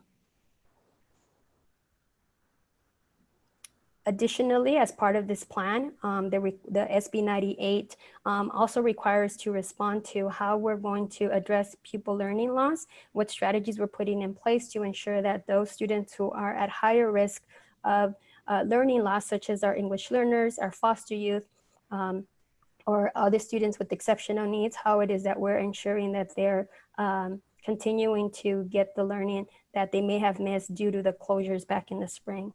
We're also having to address the mental health and social and emotional well-being of our students, and what our plan is to ensure that we continue to provide those supports. Our people engagement and outreach, how it is that we're ensuring that if students are not engaging, what are those strategies that we're doing to re-engage them to ensure that they continue to log into a video conference and that they're able to access their distance learning. As you can see, there's also a portion for school nutrition. We're also expected to continue to provide meals for our students who in particular are eligible for free and reduced price meals. And so we'll have to make sure that we respond to how it is that we're continuing to provide school nutrition. And then finally, what are those increased or improved services that we're providing for some of our most at need student populations, which include our foster youth, English learners, and our low income students. In terms of immediate next steps, because as you can see, it's on a very short timeline. We just got trained yesterday by the county office on this particular template. And so the expectation is that we have our first draft taken care of based on previously collected data and information. So things that we did in the spring, the community forums that we had held already in the spring, our discussions and planned MOUs that we have in place currently with our ESTA and our working draft with CSEA. And then we'll have to schedule with our bargaining units and our admin a session to gather feedback. And then of course, calendar and advertise those stakeholder engagement sessions. So these are just 4 key immediate next steps that we're already in the development and process to be able to adhere to that timeline that I presented earlier. And so finally, I just want to leave you with this, that although this is a different plan that is being presented to us, the lens that we are choosing to take as a district is that we'll respond with the lens of still building those equitable East Side communities. And we'll continue to respond through our plan of our multi-tiered systems of support. And so even though it's a new plan that has been introduced, as you can see, it's still very much connected. So the learning continuity and attendance plan is wanting us to ensure access for all students. That's part of our equitable community piece. They want us to address the social, emotional wellness and academic needs of every student. That's held within our equitable communities statement. They want us to ensure that we re-engage those students based on data. That's part of our equitable communities. And they want to ensure that we continue to provide access to a full curriculum, regardless of the method of delivery. And that is in direct alignment with our equitable communities. So for us, even though this is a new plan that has been introduced, I'm confident that we'll be able to respond to those prompts as long as we continue to use the lens of building equitable Eastside communities. Thank you. Questions, comments from board members or from Yeah, the can I make a comment? Okay, so Bruce, go ahead and make a comment, and then we'll go to member Cortese and then board member Chavez. So I believe that, yeah, this learning continuity and attendance plan does work in line with what we the students believe in and how to improve community culture. This totally works because, like, you know, everyone does have something in need, and we should work to provide them that need. And like moving forth with the movement in our communities, yeah, we can continue to make that change. So yeah. Thank you. Thank you, Bruce. Okay, so board member Cortese. Yeah, so this is in place of our LCAP, is that right, because of COVID? So no, the CDE is very conscious of not stating that this is a new LCAP or quote unquote light LCAP. This is a completely different plan. Currently, the traditional LCAP has been suspended for the 2021 school year. This is what they've introduced as part of the Senate Bill 98 as a means of accountability for the districts to ensure that we respond to all those various components that I described. During distance learning. Correct. Right, okay. So a couple questions I have is one about attendance. And maybe this is sort of a Chris Jew question also. Has it been documented how is ABA going to be something that we're accountable for, or how does that work? So ADA will, and in its traditional sense, we're not being funded per ADA, and chime in, Mr. Jew, at any moment if I misstate anything, but ADA will not be reported and collected for funding purposes. However, there is an expectation for us to continue to take attendance as a ways for us to be able to access the data to identify those students that will need some re-engagement strategies for attendance and participation. Part of the plan is going to require that we do a weekly participation or engagement log that notes not attendance, but the level of participation of our students. So then does our funding, oh, go ahead, Chris, go ahead. I was going to say just real quickly, that's exactly it. For funding purposes, that we're not going to be funded any differently than what we actually received for last year, but this year attendance is mainly for monitoring engagement with students. So is our funding going to be based on enrollment, or is it going to be based on our frozen last ADA? Based on our frozen number as of last year, yes. Snap. I wish they would change it to enrollment, but okay. And then Ms. Marquez, what about grading? I know that in the spring we did, because it was such a shock to students that we had that grade floor. What are just teachers left to come up with their own grading, or how does that work this time? Yes, so the grading as part of the MOU, it just reverts back to the board policies that are currently in existence, and it reverts obviously back to the ed code, which says that the teachers will determine the grade. Which means a student's grade can go up and down, so they're going to have to continue to stay engaged to earn the letter grade that they hope to achieve. Thank you. So, Board Member Chavez, you have questions or comment? Oh, one, thank you for this really thorough presentation and pulling out some of the headlines. It's really helpful to see at a high level the components. I do have a question on the approaches to the strategies, particularly around pupil learning loss strategies. Yeah, let's just use that as an example. Is each school going to come up with its own strategies? Are we thinking about like a district approach, or where does MTSS fall into this, or the plans? Yeah, so MTSS would fall directly under this. So it would be a district-wide approach with the opportunity, of course, for sites to shift as needed, still within the alignment of the work. But this would have to be a district-wide approach as it is a district plan that is being submitted. And so we'll definitely have to look at added supports for those specific student populations. Okay, great. I love how it's connected to MTSS, right? It's something that we're focused on, and the equitable communities. This is reiterating like, yep, we're going to do the work that we're asked to do, and we're going to make sure that it stays focused within our focus and our key priorities, so that we don't lose sight of the work that we've invested so much time and we continue investing in, because we believe in. So thank you for that, and really just tying it up nicely, Teres. I really appreciate that. Thank you. Ms. Marquez? Yeah, so how do we support a student if they were behind, the grade or the classroom? Do we have any mechanism to, give them another opportunity, or, how could we support them? Yeah, so it depends, right? Because if it's an instructional support that is needed, then obviously the first person who's going to know how to best address would be the classroom teacher, right? And so part of the understanding that we need to go into opening this school year is that for all intensive purposes, our students' consistent access to education ended March 13th, only because of the difficulty in having to adjust to something that nobody was accustomed to in the spring.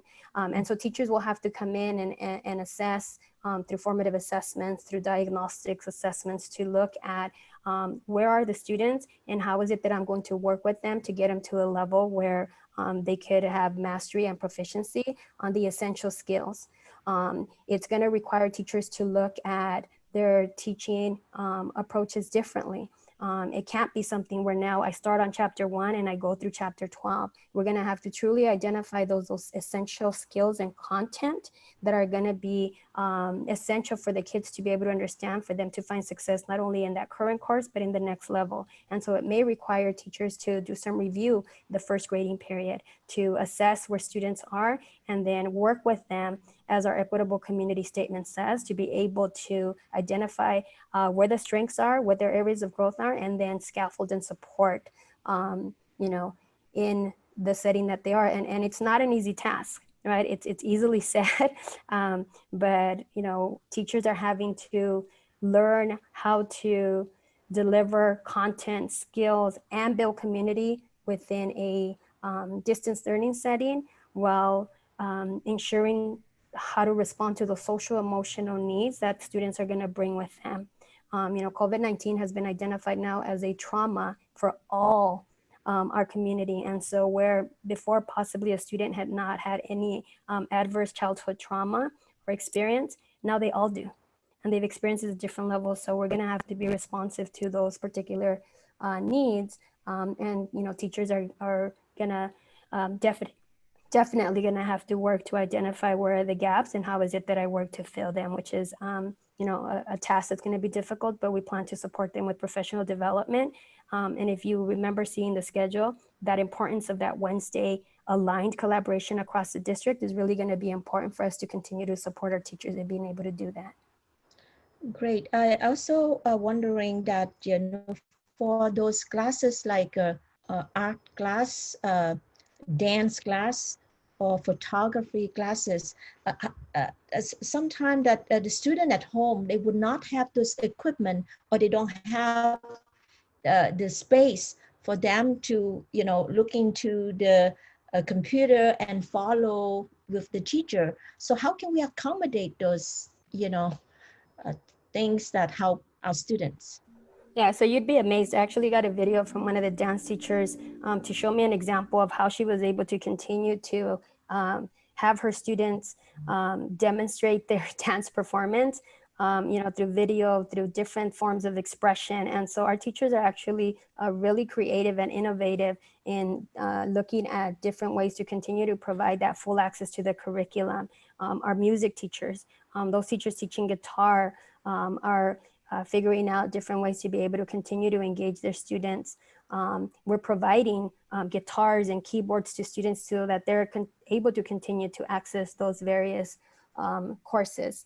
And, it's really a learning curve that our teachers are stepping up to the table to really take on those different modes.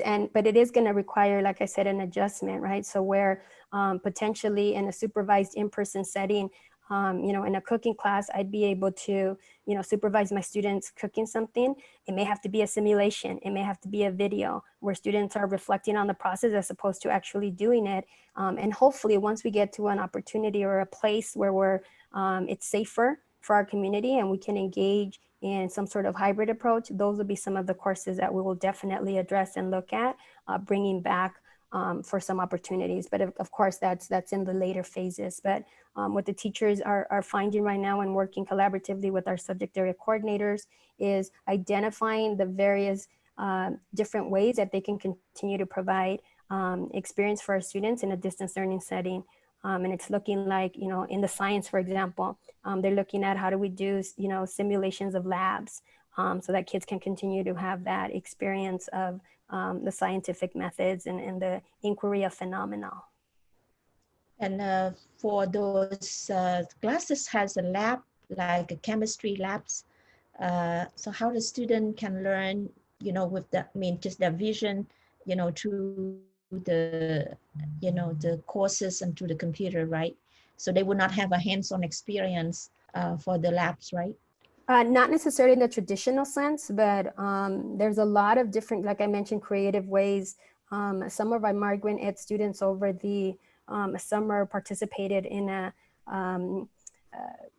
STEAM academy where they were able to actually look through a simulation and be able to still see, a 3D version of a heart and be able to identify the different parts. And so there's a lot of work that our teachers are putting into shift and still be able to provide that access to that full curriculum that we're expected to continue to provide. It's going to look differently, right? So we can't expect, I think that one of the maybe difficult things to adapt and to kind of wrap our minds around is that we're going to take what we're used to seeing in the classroom and that it's going to look exactly the same in the distance learning, and that's not the mindset that we are going to be able to take. We're going to have to really look at distance learning is a new way for us to continue to provide access to instruction for our students, and it's going to look different than it may have when we were in person, which is going to require some creativity, some innovation, and some supports from us, the district office, to provide our teachers so that they're able to do that. I really commend to our teachers, instructional coach, as well administrator that have a very good vision, creativity, innovation. So really support our students. That's the best. Thank you. Thank you. All right, Ms. Marquez, thank you for the presentation. That was very helpful. Ms. Chavez, I see your hands are still being raised virtually. Are you still have any questions, or are you okay? Or are you done? I need to lower it. Sorry, I never lowered it. Okay. All right. I did for you. Great. Okay, so moving on. Agenda item number 13, 14, and 15 are about the business services, human resources, and facility bonds, which will be discussed. Mr. President, sorry, we still have 12.2. Huh? Yeah. 12.2. The what? I'm sorry? Agenda item 12.2 first. Oh, I didn't see it. Okay, sorry. It's okay. First reading of board policies. I just rushed through it. We're almost there. We're almost there. Okay, 12.2 discussion or action to receive first reading a proposed amendment to board policies 50/20 parent rights and responsibilities, non-discrimination, harassment, and parental notifications and parent involvement. This is a first reading. Unless board members have questions that need to be answered, issues that need to be addressed or to be clarified. I see board member Cortese, you have your hand up. Do you have things that you want to get clarified? Just, I am not crazy about labels, particularly adjectives that precede a person that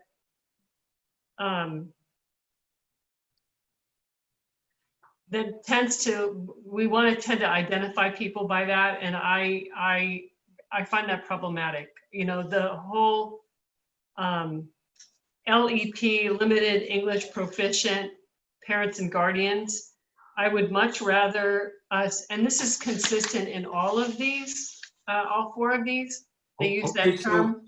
But I'm sorry, Member Cortez, can you go to this specific point to point out? Sure, I'll do it. Yeah, we can go specifically in each one. So we'll start with Board Policy 5020.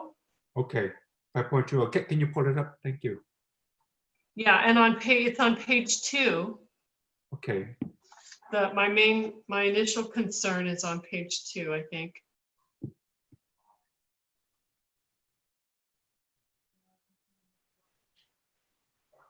Which one? So the district, so it says that we're going to notify them of information about any program, service, or activities of the school district that is called to the attention of non-limited English proficient parents and guardians. I would rather just say that it's called to the attention of all parents and guardians. Like, why do we have to distinguish between people who are proficient in English and people who are not proficient in English? I would just say all. So I think for this particular one, the Office for Civil Rights was, wanting to ensure that we make sure to call out the need for providing communication in a language that our families could understand. And so they specifically wanted to ensure that we identified our parents who spoke a language other than English from those that were native English speakers. Sure, and I believe the rest of the paragraph does achieve that. It's basically saying that if we're sending a notification out to all parents that those who have a special language requirement will receive the communication in their own language. So I don't know why it's necessary to actually point out the people who are, and this is to me a very awkward term anyway, non-limited English proficient parents. Okay, I could add it and then I'll bring it back to the Office for Civil I realize Rights. you have to check with them to see if that passes muster, but I just, anyway, this is just me being picky, but this is a perfect opportunity to voice our concern. About that. Yeah. Is your main concern that it feels like it's from like a deficit, like the language is from like a deficit language? Yes. Okay, so yes, the and if people get identified with that. Yeah, kind of like I called a group of students, I said bilingual versus ELLs, right? Yeah. English language learners. Yeah. Sure. So to that effect, okay. Sure, but even an English learner is learning, right? I mean, I think that's a positive, but this really calls out the deficit to me. It's sort of like, we now say students with disabilities, right? That to me recognizes that there's a whole student who has some challenges, right? As opposed to using an adjective modifier there, right? So. Yeah. Sure. Yeah. I agree. In my day, it was English as a second language. I was okay with it. I think the problem is stating like that certain things are the right thing. Or we should assimilate to a dominant thing. But I think the point is taken that it feels that language is coming from a deficit perspective. And yes, I think you get that right. Yeah, let the administrator bring back, yeah. I will definitely do that. I've noted it. And I believe board member Cortez, I think it surfaces in a number of the different board policies. So I will definitely make a note of any place where it's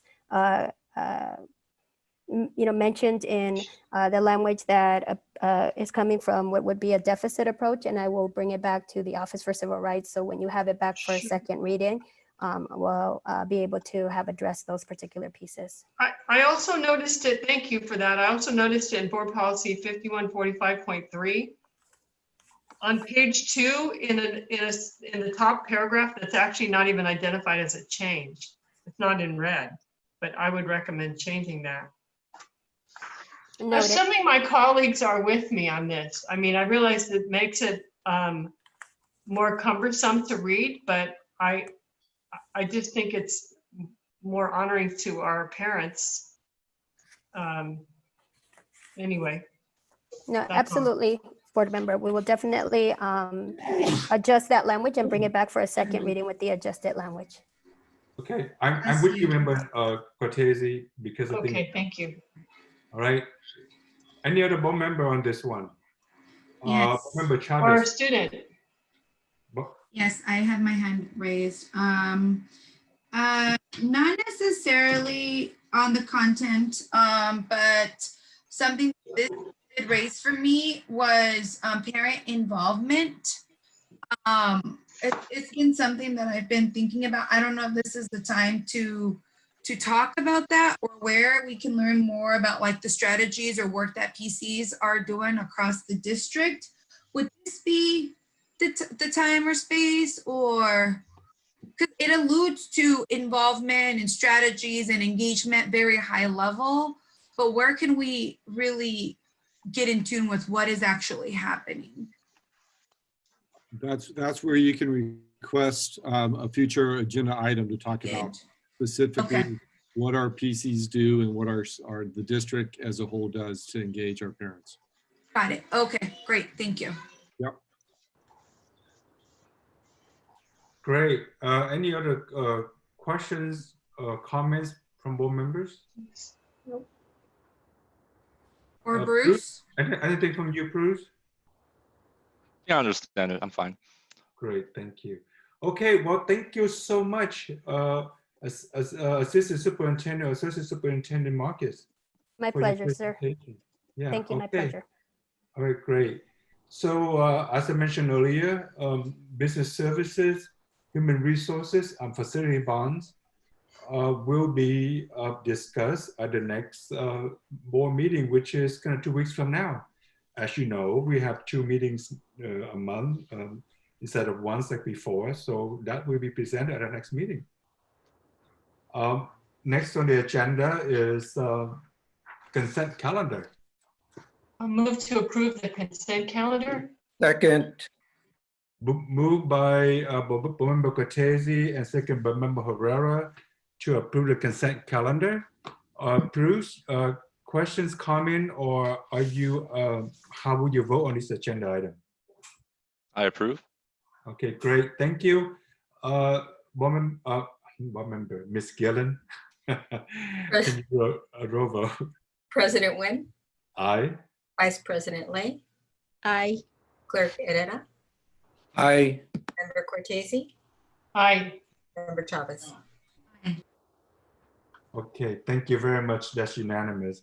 2101, this is regarding written reports. We don't have anything under that. Next agenda will be relating to future agenda items request. If any board member who would like to request any topics for the future agenda, this is the time to do it. I have one. Okay. I have two. Yeah, I would like to hear a presentation. Well, first of all, I would like to reiterate that a while back, actually was quite a while back, I had asked for a presentation about information about our non-cohort students. Like, you know, we've got a lot of data on our cohort students. That is, so for those who are listening, the cohort is the group we refer to as students who start with us their first day of their freshman year and stay with us all 4 years, that they do quite well with us. You know, equity requires us as a board to really look at specifically the students who are maybe more transient and come and go from our schools and are maybe struggling a little bit more. So I would like to know more about them. Yes. And I realize that maybe collecting hard data on them would be difficult, but if there's some way we can identify trends or anecdotal information about them. And the non got dropped off, but that was specifically supposed to be non-cohort data. So right.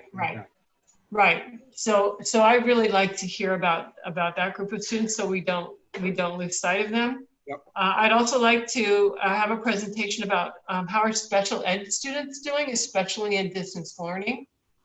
And we haven't met I'd like to meet our new special ed director, who has been with us for a while. We haven't met her yet, so that would be nice too.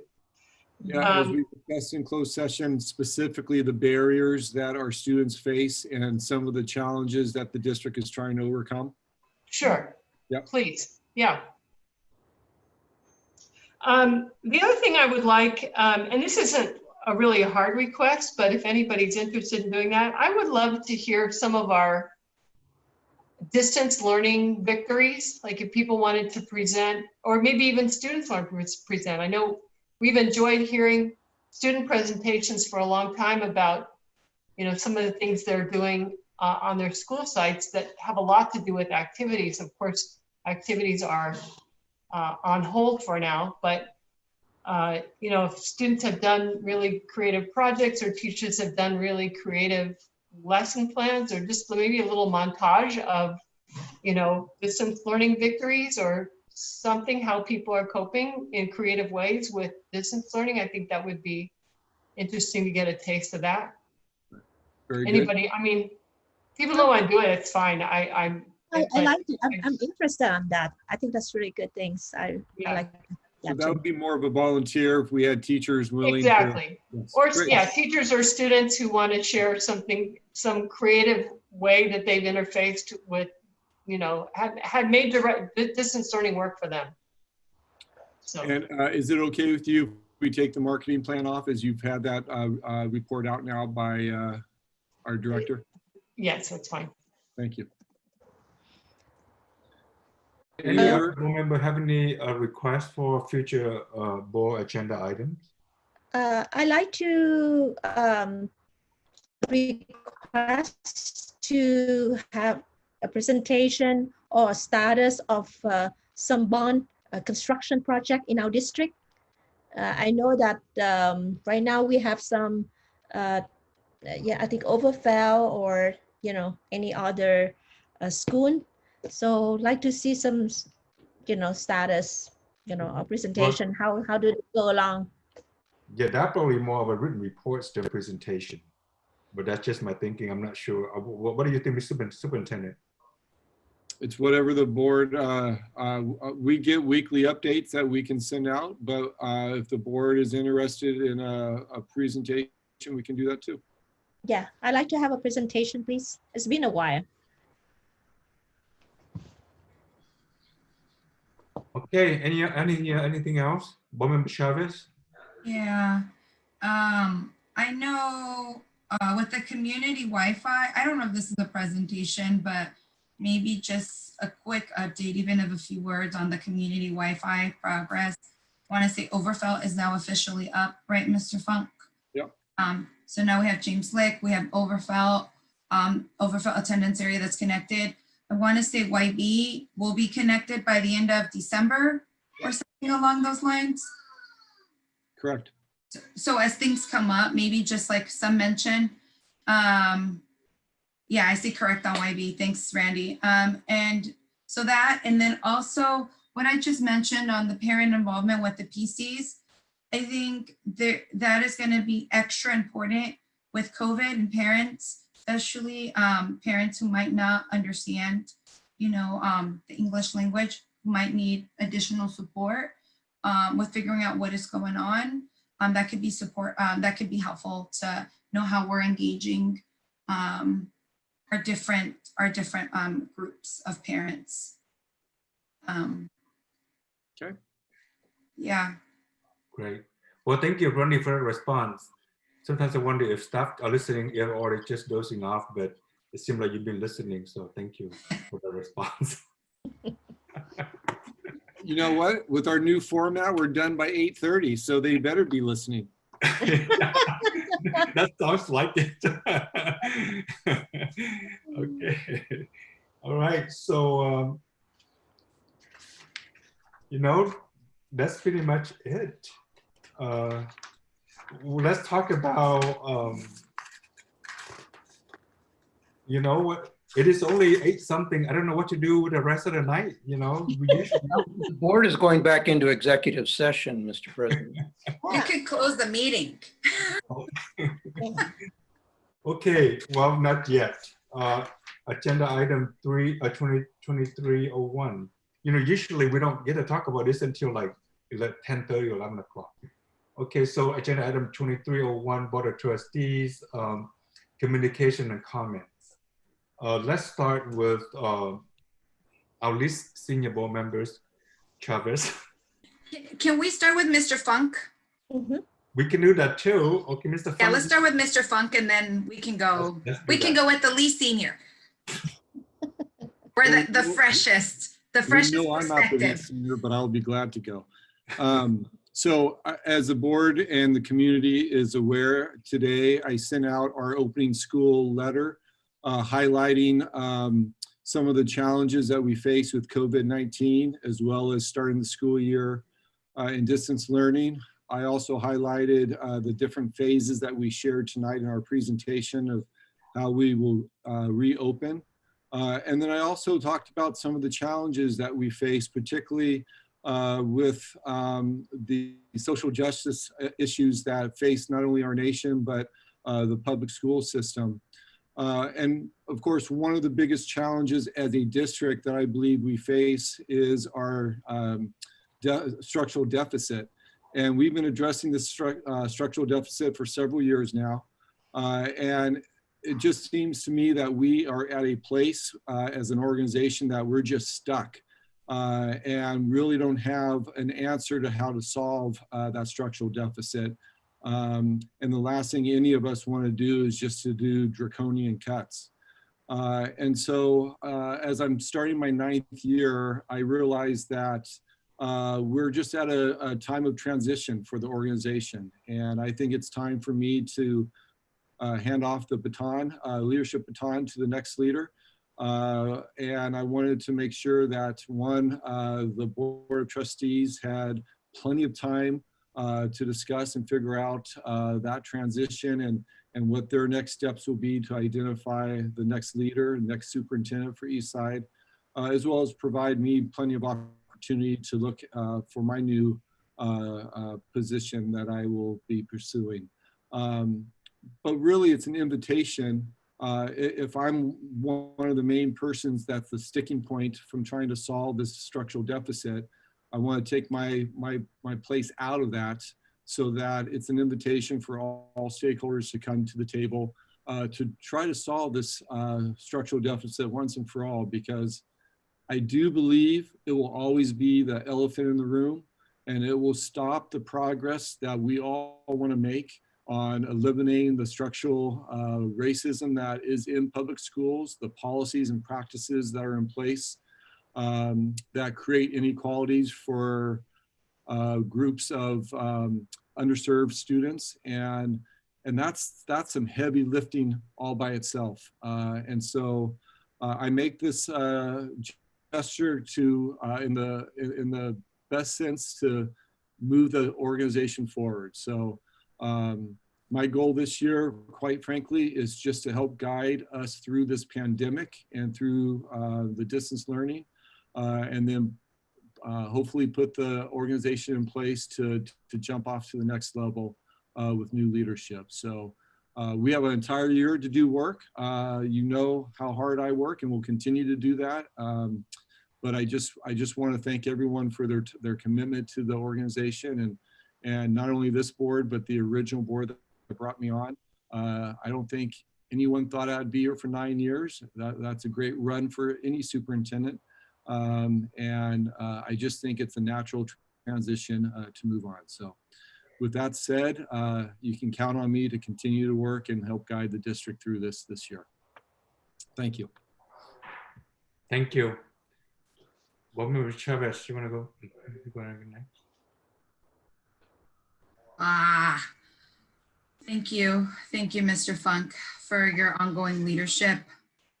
There are really no words to express how much I personally, as a human, not just as a board member, but an educator and somebody from the community, a community member, has been in Eastside my whole life.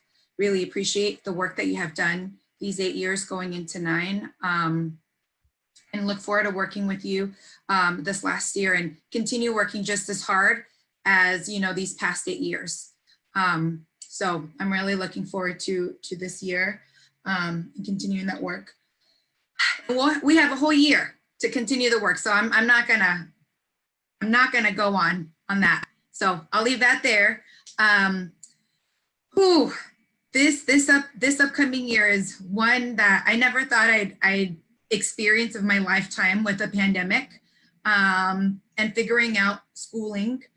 So I'm sending the best of luck to all of our educators who are going to start a brand new year with this pandemic and figuring out how to do something that is already extremely hard. Having been a teacher myself and an administrator, I can't imagine. And so we are cheering for you over here and are supporting you every step of the way. To our parents and our community, empathize with you, especially our working parents. Y'all probably heard my little ones in the background. Can't always get away from 5-year-olds who follow you throughout the house, especially when you're on Zoom meetings. So I empathize and am with you as well. Excited about our community Wi-Fi projects, who we're seeing, you know, come to fruition. We said James Lick attendance area is done. Overfelt attendance area is done. YB is on its way, and we have like 4 or 5 other schools that are going to be done within a year. A lot of work was put into that these past few months to engage with City Council. So super proud of our district for that. And here's to a strong 2021. Is that what it is? 2021 school year? Here we go. We're going to kick this pandemic and the you know what. So yeah. That's it for me, Board President. Patty, you want to go? You want to share what you have? Sure. I want to welcome everybody back. I hope you had some semblance of a summer. I'm sure summer during a pandemic is nothing like a summer you've ever had before. I just thank the hard work of the staff, the teachers, the students for hanging in there. It's really an extraordinary thing to witness and be part of, you know, people coming together to solve something that's so big. And also want to thank and acknowledge Chris for your leadership and for your helping us navigate through this challenge. And yeah, we have a year of working together, so we'll continue to do that. And looking forward to another year. Okay, Van, we can hear you. I'm unmuted, sorry. Okay, I also want to echo my board colleagues that I hope that will be another good year despite the pandemic, despite the budget deficit. We appreciate all administrators, teachers, staff, CSEA that work very hard to support our students during pandemic.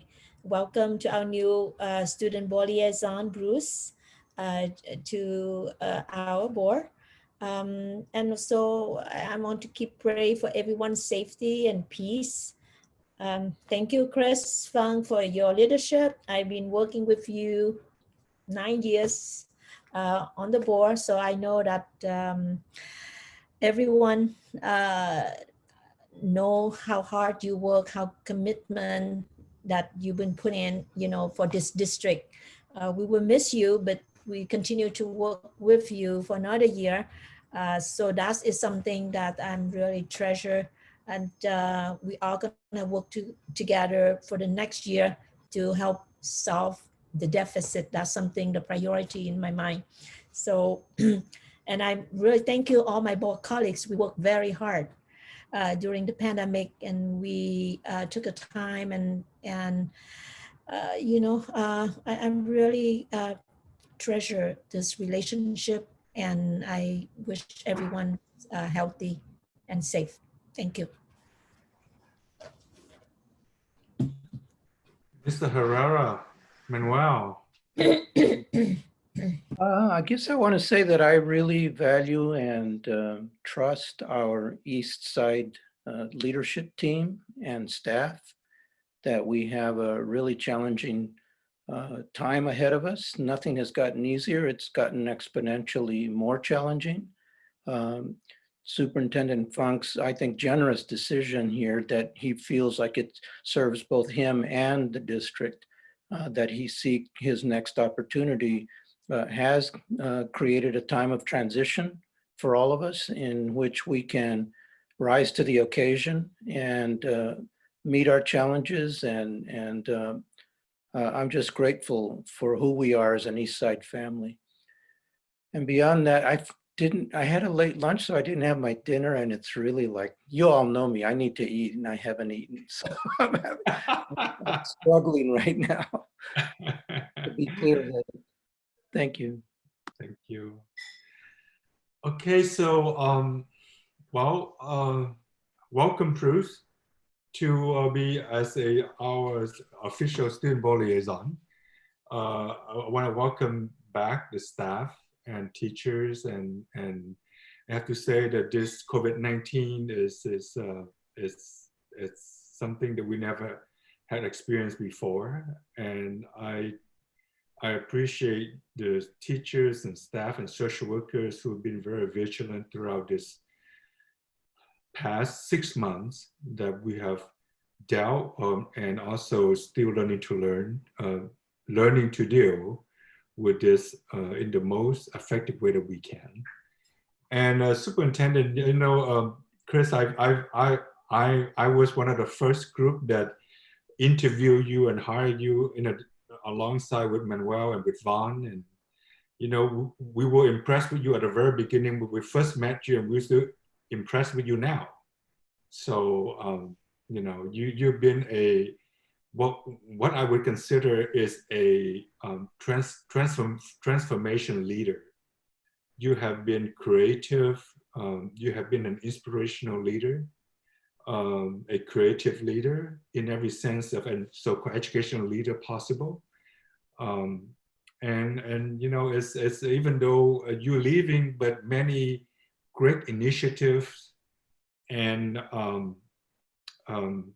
programs and services and things that you have created continue to survive, and our staff will continue to build on that. So even though you are leaving next year, but those things will continue to be implemented. Our students will continue to strive, and they will continue to succeed because of what you have developed and planned and worked on. So, appreciate it. Thank you all. That's where it's at. So, okay, thank you. Bruce, anything you want to share, Bruce? Yeah, thank you. So I would like to say that, it's been a rough few months as a student. We've all endured that, staying at home, quarantine. And I can say that we do become very creative in times like this. We do think of new things, new solutions, and that's what we, like the board, should learn about, right? And I'm looking forward to bringing those ideas in. And yeah, I'm looking forward to that. And when I get back to school, I hope to see teachers and not all other sorts of staff endure this as well.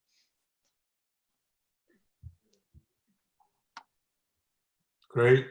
Okay, so next is the report of closed sessions. Mr. Counsel, General Counsel, are there things that you can report from closed session? Mr. President, are we still going to go back into closed session? Yes, we will. Yes. I can report the action taken so far. Okay. Closed session agenda item 2.02. I'm sorry, give me 1 second just to do that up. 2.02, motion by member Herrera, second by member Lay. The board unanimously approved the stipulated expulsion agreement for the student indicated on the agenda. There are no further actions to report at this time. Great. Okay, thank you. So the board will now adjourn to, or actually recess to closed sessions, but we have a few things that we need to discuss, and then we will come back out. And we don't anticipate reporting anything else out. We don't. Well, but we have to come out and close the meeting, right? Just so people aren't waiting around if we're going to announce anything or report anything, because we're not anticipating reporting anything else out tonight. Thank you for clarifying that, Mr. Herrera. Well, can I just, so I wouldn't want to create any false expectations. So, but it doesn't sound like we will be in closed session again for very long. So. Okay, great. Thank you. Thank you.